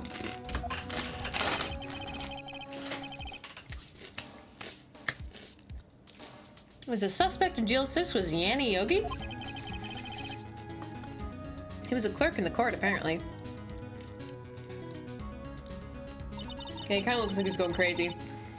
He must have been the 3rd person in the elevator. Well, then he had to have done it. But he was found innocent thanks to his defense lawyer, Robert Hammond. Hammond, the victim in our case. Right. The suspect, Mr. Yogi, was oxygen deprived so much he had brain damage. He lost all memory of being in the elevator. After he was declared innocent, he disappeared. Where could Yogi have gone to, I wonder? He may be closer than we think.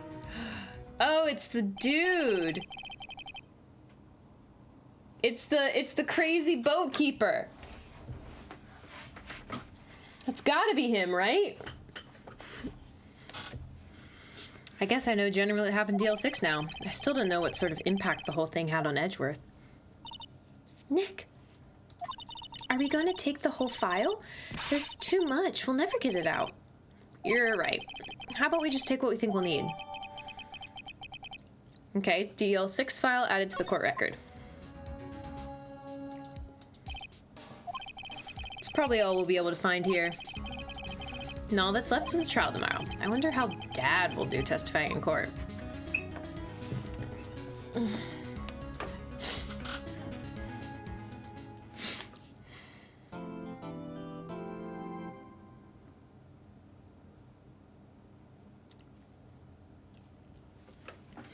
Save my progress. All right, so we should probably do the courtroom.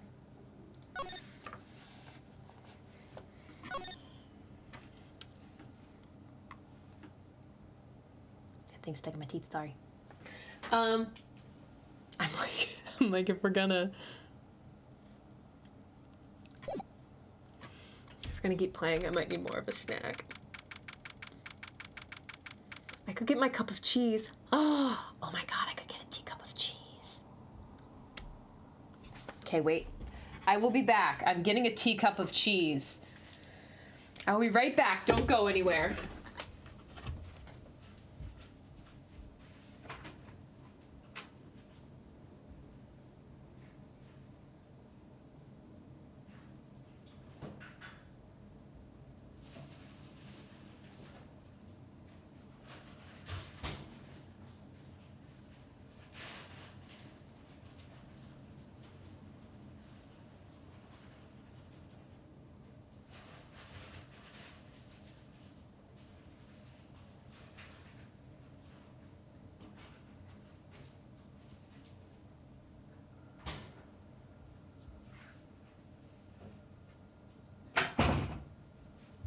I got it.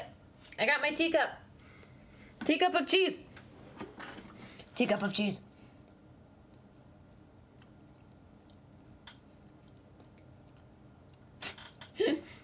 Yeah, that's fair. And the other ones are really munchy. I'm sorry, but if I'm gonna keep streaming, I need the foods. Ew. So now I can nibble on my teacup of cheese.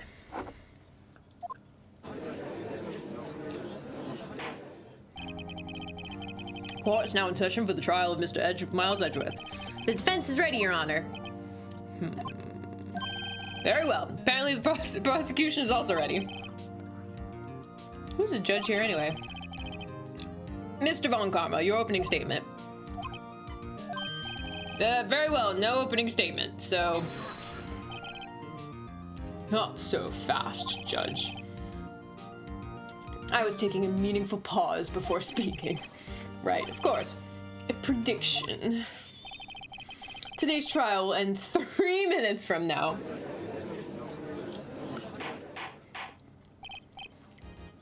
Order! Mr. Von Karma, what is the meaning of your statement just now? Bah, must you question everything? It will be over in 3 minutes. We have no time to waste. I'll call my witness now. Right! I call my witness, my decisive witness, to the stand. It's that mysterious boat shop owner. Witness, state your profession.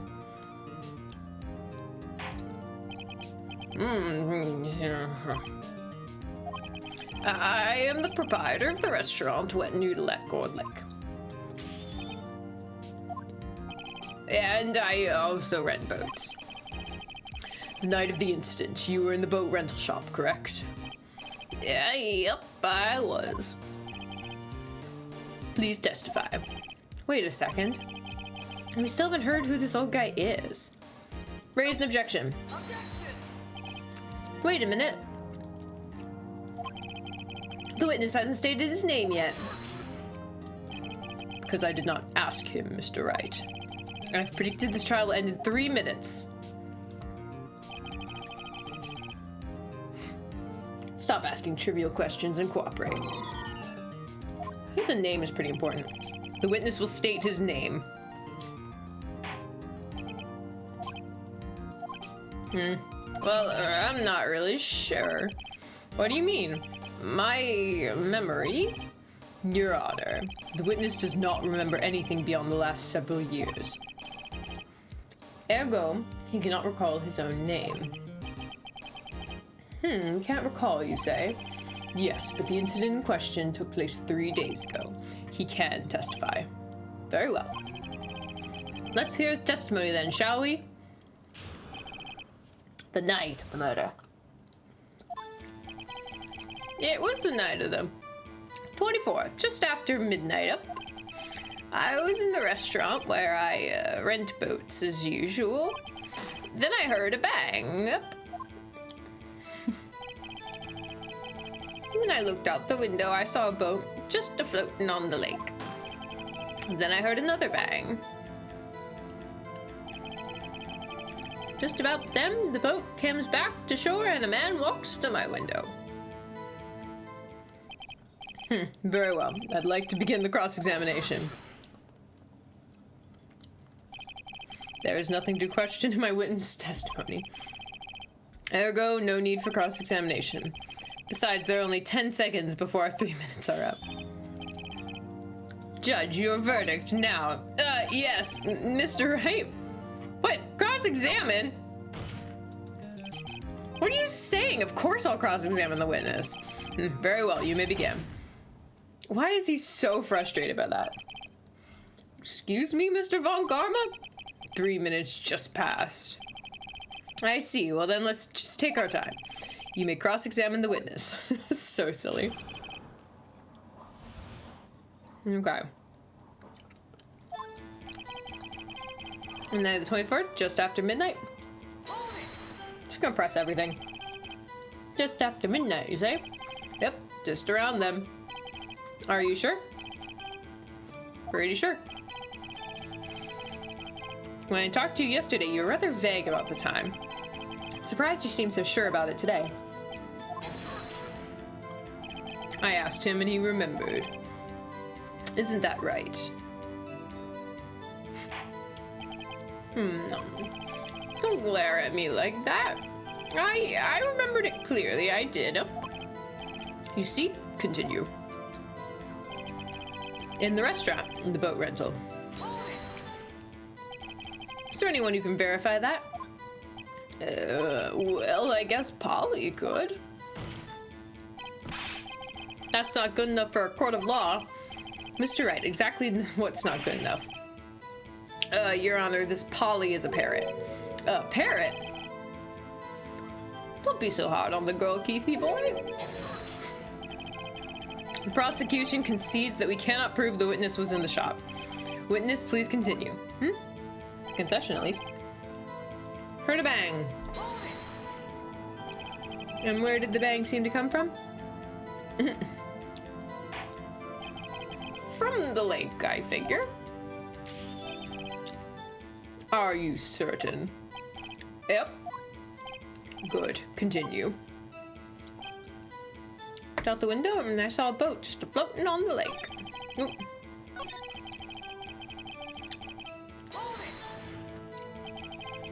Thought I pressed everything. Was there someone in the boat? It's pretty far out there. I couldn't see clearly, but I figure there were 2 men out there. Yep. But you couldn't see them clearly. Yep, at the time, that is. At the time. Then I heard another bang.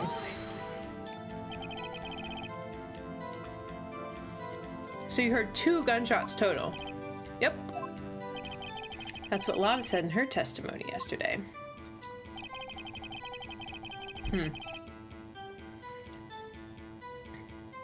2 gunshots. I'm not actually going to present it yet, but still. Fired 3 times.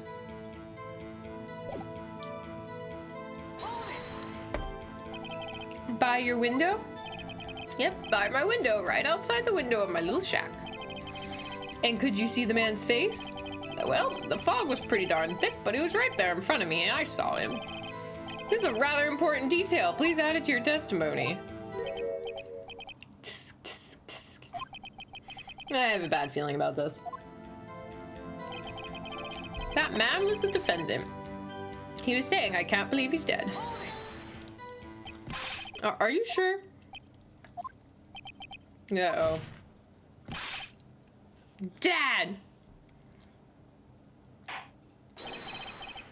Dead certain, Keith! He said, I can't believe he's dead, as he was walking by, too.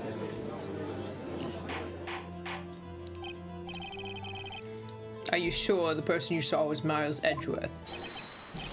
It was him! That's Edgeworth, boy! He just, like, dies. That cheese is a very nice little snack. Num num num num num. I am very happy with my little snack. I see no room for doubt. Von Karma. He lured me into a cross-examining so he could set me up for a fall.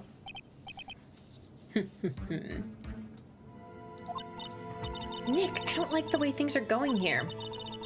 Everyone in the courtroom is glaring at us. Better act quick or this trial is going to be over. I'm just going to read an objection. Your Honor, we proved in yesterday's trial that it could not have been Edgeworth who fired that gun. Mr. Wright, are you referring to the fingerprints from Edgeworth's right hand found on the gun? And the photographs showing a man firing with his left hand? Exactly. That is easily explainable. He could have wiped his prints after he fired. You're ignoring the truth of the matter here. Everything in this witness's testimony is true. Judge is lost in thought. What should I do?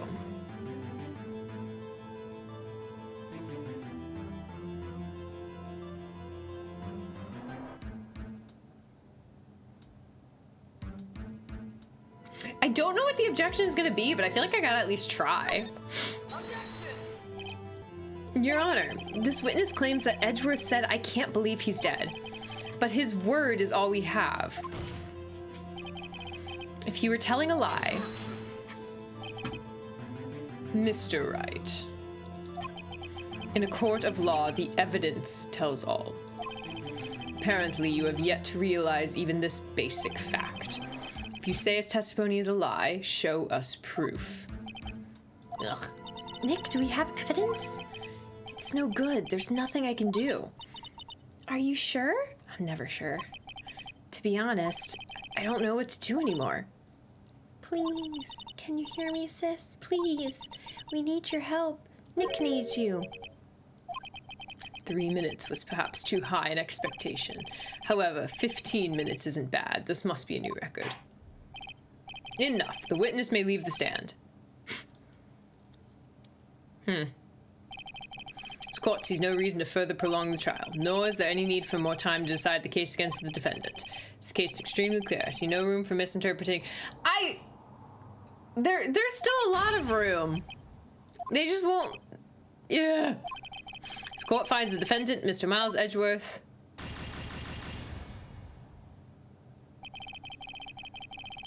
Oh. Held pending trial at higher court within a month from today's date. That is all. The court is adjourned. Wait! Who was that just now? Me! Huh? What? Oh my god. Larry? What are you doing here? Listen, you just gotta listen to me. I was there in the park the night of the murder. I wasn't sure about it until just yesterday, but today I remembered it. Remembered what? The gunshot. I heard it too. Order. What is the meaning of this? The verdict has been decided. I call for adjournment. One moment, Mr. Von Karma. So, you say you heard a gunshot? Yeah, I did. A gunshot that night. I was sitting here in the audience listening to the testimony. Then I realized something he said was different from what I remember. Anyhow, I can't just sit here and let you call Edgy a murderer. It's just not right. I'll testify. Let me testify. It's definitely not how courts work, but you know, we'll just go with it. Order, order. Well, this is the first time something has happened like this in my court. I'm not quite sure how to proceed. Judge, you've already given your decision. The trial's over. Nick, this is it. Larry's given us final chance at this. She's right. If only it wasn't Larry. He could make things even worse. Mr. Edgeworth was just declared guilty, Nick. It doesn't get any worse. You're right. Okay. Your Honor, if there's another witness in it's our duty to hear him speak. Right here, right now. A waste of time. The verdict cannot be overturned. Allow me to speak my opinion. In all court proceedings, it's our duty to prevent an inaccurate verdict. In order to make sure no mistake has been made, every witness should be heard. What is this?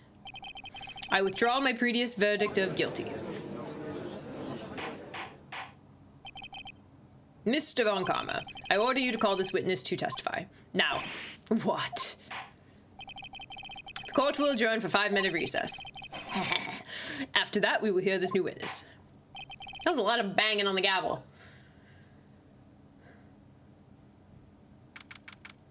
December 27th.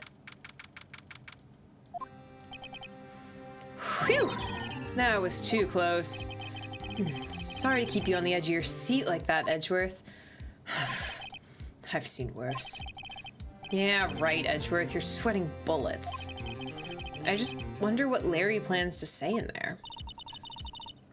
Larry was at the lake that night. Yes. He said he went looking for the steel samurai balloon that flew into the lake. Oh, right. And he found the balloon in the air tank that night. Yeah. Hey, Edgeworth. Huh. You say something right?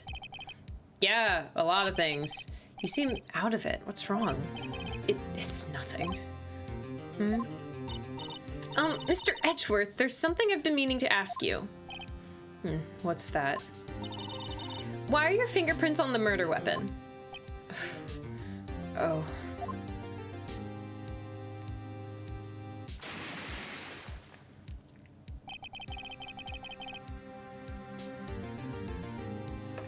When he fell into the lake, I went into a daze. I couldn't understand what had happened. I couldn't think straight. Then I saw the pistol lying on the floor of the boat in front of me. I picked it up without thinking. I didn't have a reason, really. I see. Right. Yeah? This might be our chance. Our chance? Von Karma has only ever run perfect trials. Perfect trials? Perfectly prepared witnesses, perfectly complete evidence. That's the secret to his success. This is the first time he's ever had to deal with something unexpected. He has to let someone he hasn't even talked to testify before the court. And that someone is Larry. What are you getting at? It's likely his testimony will be full of holes, right? That's right, Nick. No 10-minute trial this time. We'll milk this one for all it's worth. Hey, it was 15 minutes. 15! Everything's on Larry now.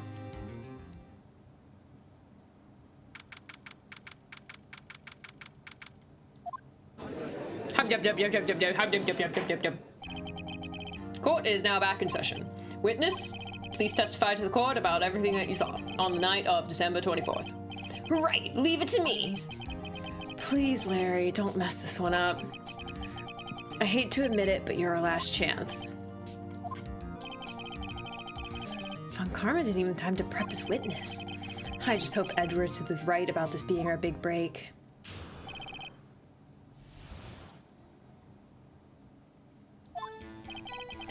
That night, I was out in a boat on the lake. I was looking for something and I found it. So I quietly slipped the boat back in the rental shop dock. Then just as I was thinking about going home, I heard this bang. Then I looked out over the lake, but I didn't see a boat. So after I heard that single gunshot, I went home.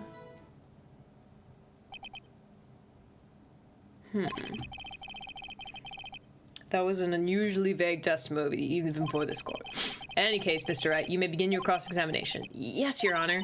What's wrong, Nick? It's Larry. I have no idea what he's going to say if I press him. I'm a little scared.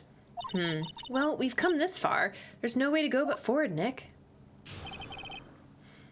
All right. All right, I was out on the boat on the lake. Something wrong, Mr. Wright? There were so many things wrong. I don't know where to begin. Yeah. Well, okay. First of all, what time was it? Oh, it was after 11 when I went out on the boat. By that time, everyone had gone home for the night, so I waited until the coast was clear, so to speak. And why were you out on a boat at such a late hour? I was looking for something and I found it. Looking for something? Yeah. Mr. Butts, what was it you were looking for? What the witness was searching for is irrelevant. Most likely he was just hunting for this Gordy. That's surprisingly close to the truth in a sense. This is all irrelevant. Let's get it over with. So I quietly slipped the boat back in at the rental shop dock. Around what time was that? Well, let's see. I figure I was out searching for about an hour. I guess it was around 12? Yeah. You're not sure? Hey, don't give me that face. I'm not sure. I'm not some sort of human sundial, okay? People use watches these days, Larry. And just as I was thinking about going home, I heard this bang.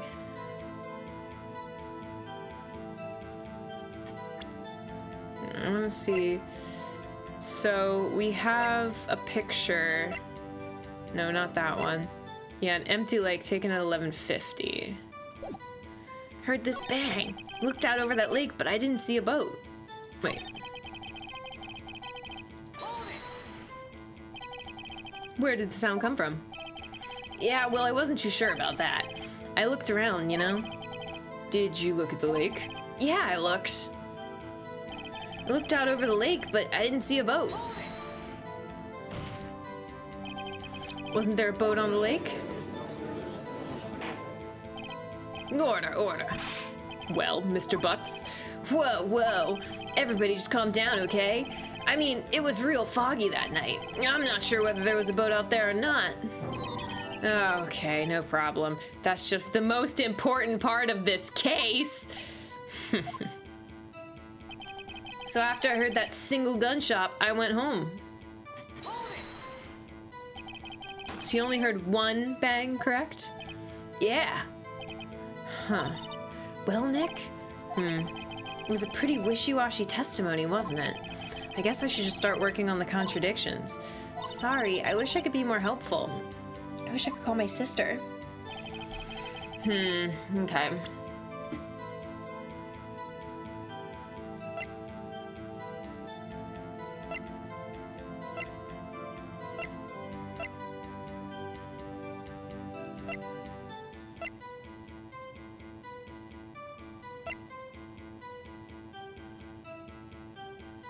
Oh, I just have to, okay.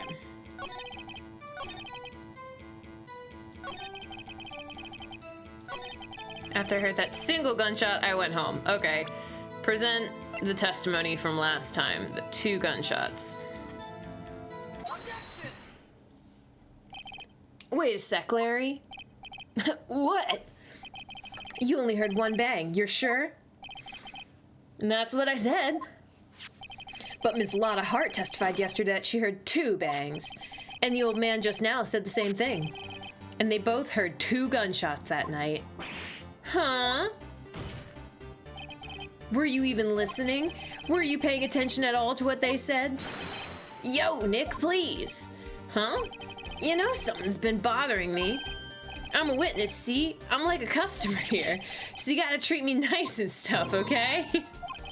Mr. Butts. What? You only heard 1 gunshot, are you sure? Well, to tell you the truth, I'm not sure. Huh? Not sure? How could you be not sure? Yeah, well, I, might have missed the other gunshot. I was, listening to something else. Something else. My radio, dude, with my headphones. What? Order, order, and stop that booing. Mr. Butts, you were listening to the radio with your headphones. Yeah, so what? That a crime? I listen to my radio. Everybody listens to the radio. What's the big deal? Mr. Von Karma, your opinion? Waste of time. I do not accept this witness nor his shoddy testimony. Well, Mr. Wright, should we continue the testimony? We don't have anything solid yet, so we gotta continue. Your Honor, please allow the witness to continue his testimony. Bah! Nothing is more pitiful than a lawyer who doesn't know when he's lost. Very well, Mr. Butts. Please give your testimony and be sure to include details like your radio. Right, leave it to me. I wouldn't if there were any other way out of this, believe me. All right. It's lonely being alone on Christmas Eve. That's why I was listening to an all requests show on the radio, see? I was listening to it real booming loud, like, but I'm sure that I heard that gunshot. I remember exactly what the DJ was saying when I heard it too. You were listening to your radio at a high volume. Yeah, what's the big problem? I can't a man just listen to his radio in peace? Isn't this a free country? I truly believe Larry has no idea what the problem here is. Judge, can you believe a word this witness says? What he heard was probably nothing more than a drumbeat from the radio. True enough, it is difficult to believe this testimony. Wait, Your Honor. The witness said he remembers exactly what the DJ said when he heard the gunshot. Excuse me? DJ? An announcer, the guy who says things on the radio. Anyway, what this means is when he heard the sound, no music was playing. The DJ only talks in between the songs, so he could have heard the gunshot from the lake.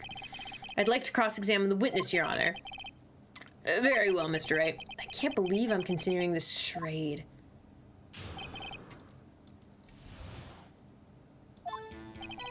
It's lonely being alone on Christmas Eve. Prez! Right. I just wanted to hear someone's voice, you know? You don't know what it's like out there alone on Christmas Eve. Alone! I shouldn't have said anything. That's why I was listening to an all-request show on the radio, see? Do you by any chance remember the name of the program you were listening to? This has nothing to do with the case, Your Honor. Objection sustained. The witness was listening to the radio. That is all we need to know. Tell us, Mr. Butts, how loud was your radio set to that night? I was listening to it real booming loud, like... Oop. Gotta press. Real booming loud? Yeah, you know. And you had headphones on? Yup. I wouldn't think you could hear anything going on outside at all. But I'm sure I heard that gunshot. Can you prove that? No, of course you can't. Nah, I can't prove it, but I remember that moment real clear. I mean, while I was talking about it, it came back real clear to me, you know? I can remember exactly what the DJ was saying when I heard it too. What was he saying? That's very important. What did she say? Oh. Mr. Wright, please cease these pointless questions. What possible good could knowing what a radio DJ said do to us? Indeed, Mr. Von Karma has a point. I'll allow the question only if you see some reason why we should care. I think we should care. We should care, Your Honor. Of course we should. Why? Well, how do you know if we don't ask? Fine, very well. I'm hoping you would tell us something about the time. What was the radio announcer saying when you heard the gunshot? Just when she said, hey, it's almost Christmas, I heard a gunshot. Are you sure? Of course I am. She had this real sexy voice. Maybe Von Karma was right. I'm not sure how that helped us at all. This is the most ludicrous testimony I've ever heard. One gleaming ray of hope in there. I've got to press it until we get to the bottom of what happened. So, it was almost Christmas. So, it was this first shot.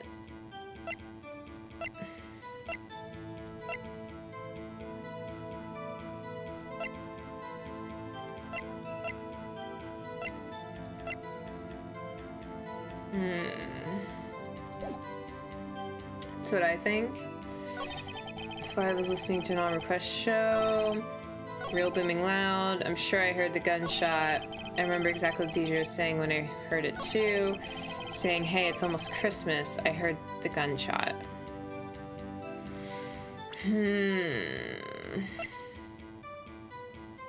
This isn't a contradiction. It's like proof that... I'm just gonna do it. Your Honor, what do you think about this witness's statement? I'm not sure I follow. It clearly... okay, yeah, no. No, it doesn't. It's not a contradiction. It's just, like, helping make his case. You would have used the other photo? Oh, that's fair.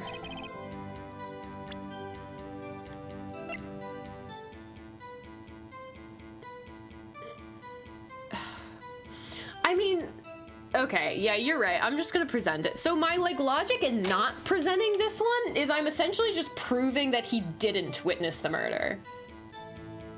You know? Like, the bang he heard was something else is what I'm proving. But let's just do it anyway, because it is the only contradiction. Larry, are you actually sure that what you're saying is correct? Huh? What's with the face? You look scary, dude. Hey, if you're trying to scare me, you knew better. I don't scare that easy. Something the matter, Mr. Wright? Your Honor. Did you hear what the witness just said? The DJ said, hey, it's almost Christmas when he heard a gunshot. Indeed, and almost Christmas means it wasn't Christmas. Do you realize what this means? When he heard the gunshot, it was still Christmas Eve. That would seem to be the case, yes. But he should have heard the gunshot after midnight. This photograph is irrefutable proof of that fact. Let's see what time it was on the photo triggered by Miss Hart's camera. 12:25, 15 minutes after midnight on Christmas Day. Woo. This is clear contradiction, Your Honor. It's just like, I feel like this isn't helping my case. This is just meaning... What does this mean? The 2 prior witnesses heard gunshots after midnight. However, this witness said he heard... Oh, wait, both of the gunshots were after midnight. The answer is simple. The current witness is plainly mistaken. Just look at him, suspicious. What? Well, Mr. Wright, what do you think about it? Is Butts' claim he heard the gunshot before midnight? Larry's right. Larry's not mistaken, Your Honor. He heard that gunshot before midnight. Intriguing. I'm assuming you have evidence for this wild claim? Yup, I sure do.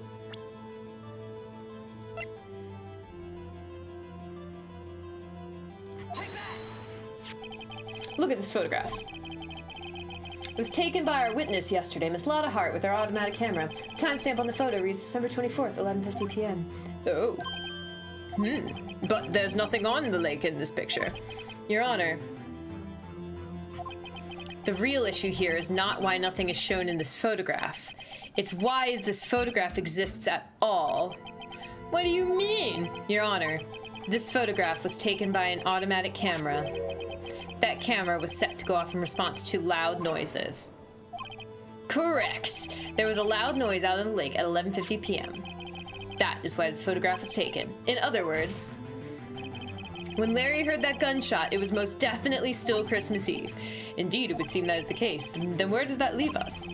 Miss Hart testified that she heard the gunshots after midnight. Are you claiming she was mistaken? Not at all, Your Honor. In fact, that the camera is also triggered at 15 minutes after midnight.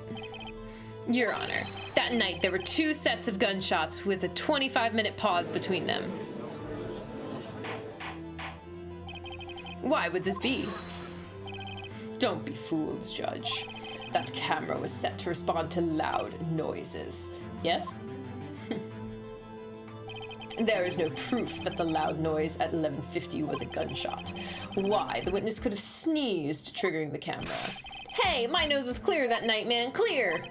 Well, Mr. Wright, there's no turning back now. Can you prove that the loud noise at 11:50 was indeed a gunshot? Please show the evidence if you have any. The gun itself fired 3 times. This is my evidence. The murder weapon? Something about this pistol was bothering me, Your Honor. Both the witnesses who testified yesterday heard 2 gunshots. However, the murder weapon was fired 3 times. When, then, was the last shot fired? Only now I've realized the truth. That 3rd shot was the shot Larry heard just before midnight. There we go. This is the stuff I was starting to figure out last time, and it was just too early.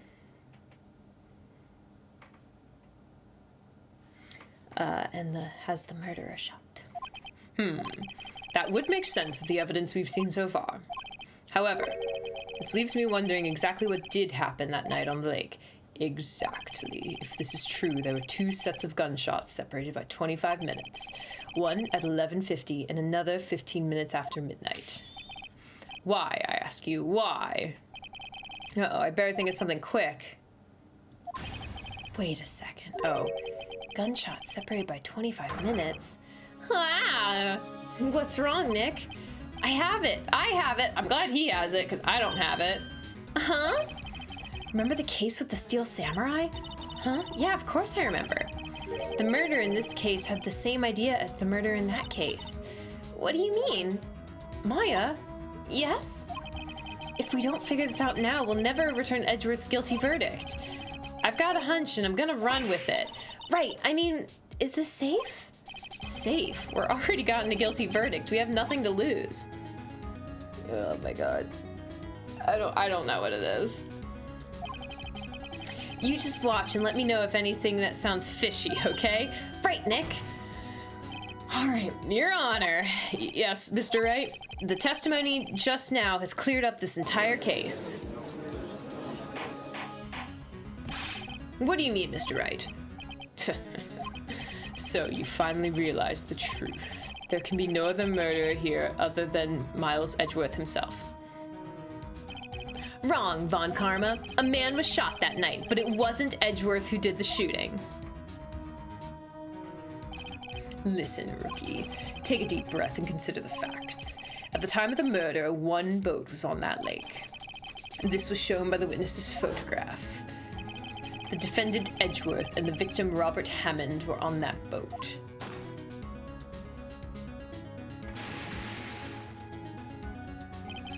There was a gunshot fired on that boat, and Robert Hammond fell into the lake. The distance of the shooting was 1 meter. It couldn't have been suicide. Well, the guilty party has to be the other man in that boat. I admit it's hard to imagine any other possibility. Yes, but this assumes that the victim was shot at 15 minutes after midnight. What do you mean by that, Mr. Wright? We have photographic evidence of the time. We have photographic evidence of the time of the shooting. The timestamp on the photo says 15, but Larry heard a gunshot 25 minutes before that. Robert Hammond was killed then, 25 minutes before the shot on the lake. Okay. It's the only way that Edgeworth could be innocent.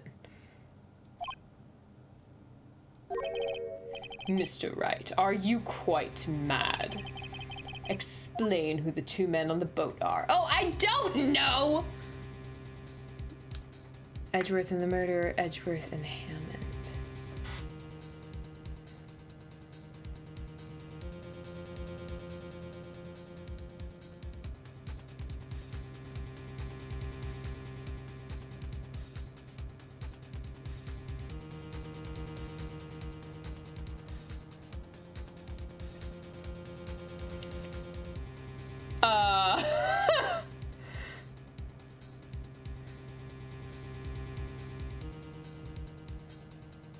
Yeah, I was thinking it's Edgeworth and the murderer, that Hammond's already dead. And that the murderer, like, I don't know. But yeah, I'm gonna guess Edgeworth and the murderer. Hammond's already dead. Of course, it was Edgeworth and the murderer. After the murderer killed Robert Hammond at 11:50. He assumed the guise of Mr. Hammond and met Edgeworth. What? Are you serious? Yes, Edgeworth won't tell us why he went to the lake that night. However, I have a hunch. That night, Robert Hammond called Edgeworth to the lake. Now, Edgeworth didn't know Robert Hammond's face that well. That's why he didn't suspect anything when the murderer took Robert Hammond's place. I'm not sure what to make of all this. Ludicrous. Mr. Wright, tell us the name of the murderer then. The murderer's name? Right, it's... I don't know. I think I just don't know.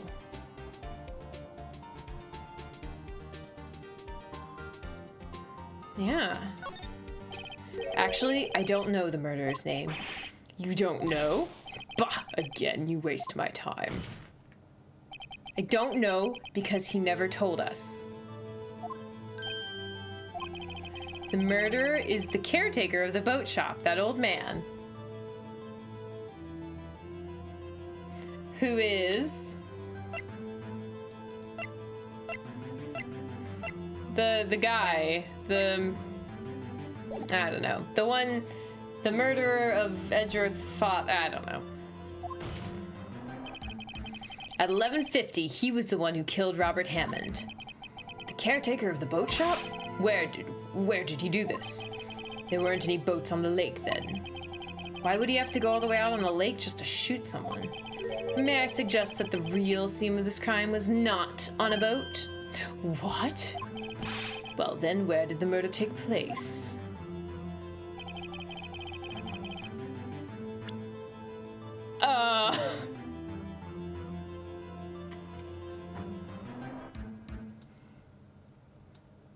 I mean, by his boat shop? Maybe? What? That's my, like, only possible guess.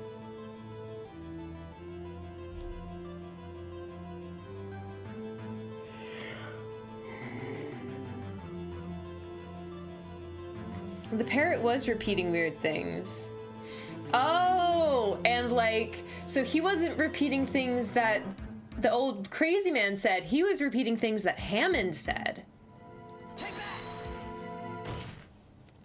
That's gotta be it. Here, of course, the boat shop where he lives. That way he could meet with the victim without anyone seeing.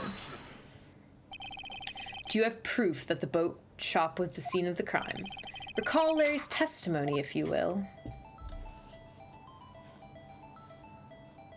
What? That night he was out on the lake in a boat searching for something. He finds it and returns the boat. Then, just as he's starting to head home, he hears a gunshot. He heard a gunshot, Your Honor, even though he was wearing headphones at the time. In other words, the gunshot was very, very close by. And where would that be if he had just returned a boat? The boat shop. Mr. Wright, what happened that night on Gourd Lake? Please tell the court from the beginning. Yes, Your Honor. Nick, are you sure about this? Not really. But I think if I just start from the very beginning and I take it slow, I might be able to figure this out. And that night, the caretaker of the boat shop called Robert Hammond to his shop.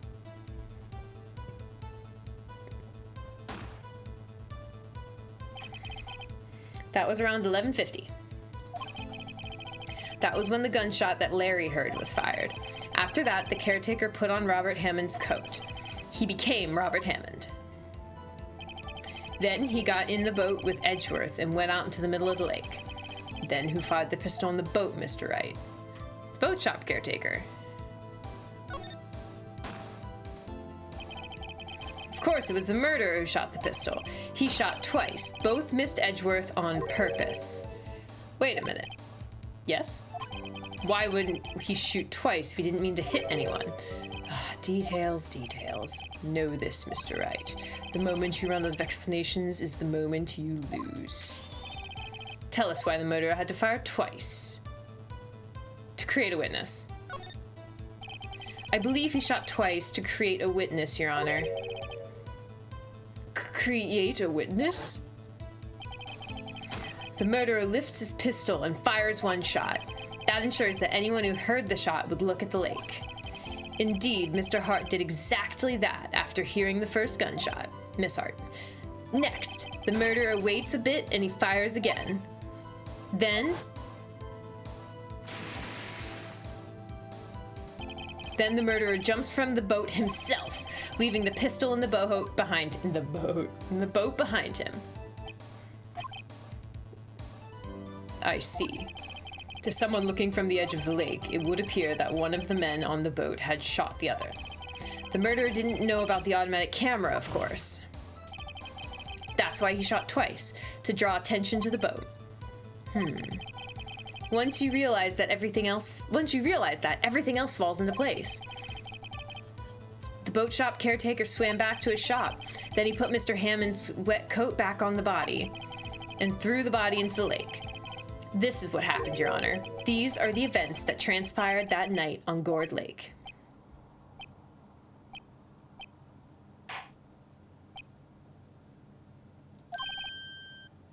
Bailiff! Bring out the witness from before. The boat shop caretaker, quickly!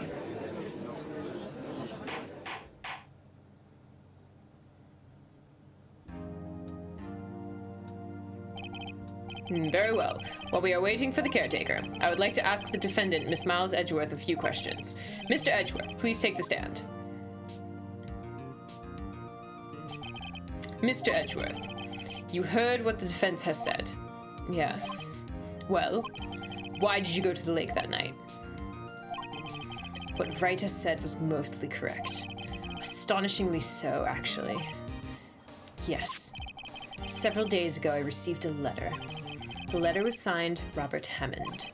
He asked me to come to the boat shop by the lake at midnight on Christmas Eve. He said he had something very important to discuss with me.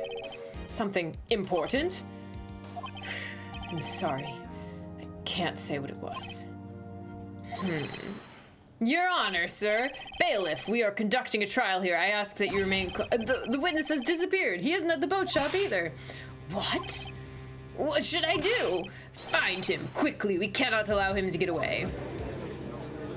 Hey, Edgeworth is standing in first position. If you look... Oh, they're gonna... It's like... Little feet in first position. Mr. Von Karma, your witness has disappeared. A search warrant has already been issued. Goes without saying that I cannot declare a verdict under these circumstances. I will extend the trial until tomorrow, the final day allowed. I request that the police department utilize all its forces to find that witness. Am I understood? One more thing. Just who is that boat shop caretaker? I think his identity has become very important to this trial. I want him, and I want to know who he is. Very well. Court is adjourned. We did it! December 27th, 1:22 p.m. District Court, Defendant Lobby number 2. Yay, Nick, you did it! Yeah. Well, at least we got out from under that guilty verdict. And what about Larry? That was something else. Even Karma didn't know what to do with his testimony. Larry really helped us out. Sure, once I sifted through his unique testimony. Still, he did save us. I just wish our cases weren't so down to the wire all the time. I know what you mean. Sometimes I feel like it's us on trial instead of our clients. Hey, Edgeworth. Mr. Edgeworth? Did you say something? Don't look so pained. I mean, it looks like you're probably gonna get off the hook. You could try to smile just a little. Relax. I'm sorry, but I fear it's not over for me yet. What do you mean? Right. There's something that's been troubling me for a long time now, and I don't know whether or not to tell you. Edgeworth? No, there's so little time left. I want to tell you to get it off my chest, but I love you, Phoenix Wright. I can't make up my mind. What is this about, Edgeworth? It's a nightmare I've been having. A memory of a crime that I committed. A crime you committed? A memory of a murder. His own father's murder. God, just like tons of girl fanfiction. I think he's worried that he murdered his own dad. I bet he didn't, but I think that's what he's worried about.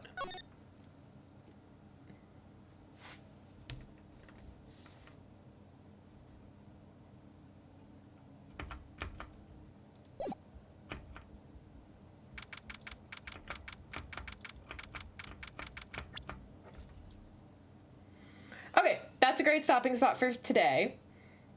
I made it. I made it through the game. Not like the whole game, but like, I was worried there. Thank you for the hydrate.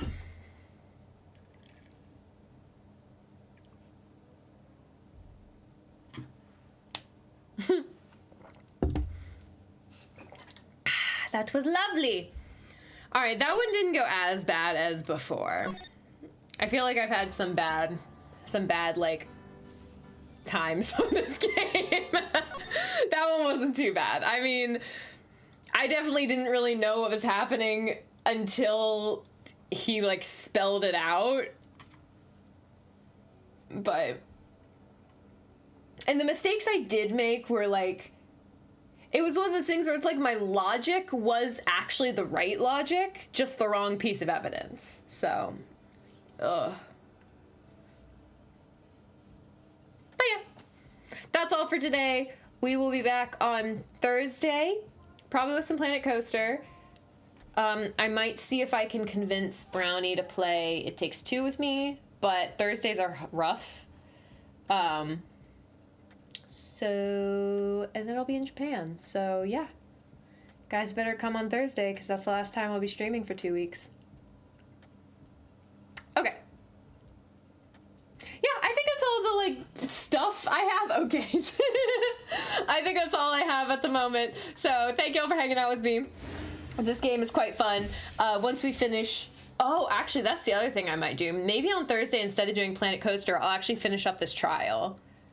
Cause I'm usually able to do like one day in a day. So, I don't know. We'll see. We'll play it by ear. Either way, I think it's all for today. Thank you all so much for hanging out with me. It's been lovely. I will see you on Thursday. Bye!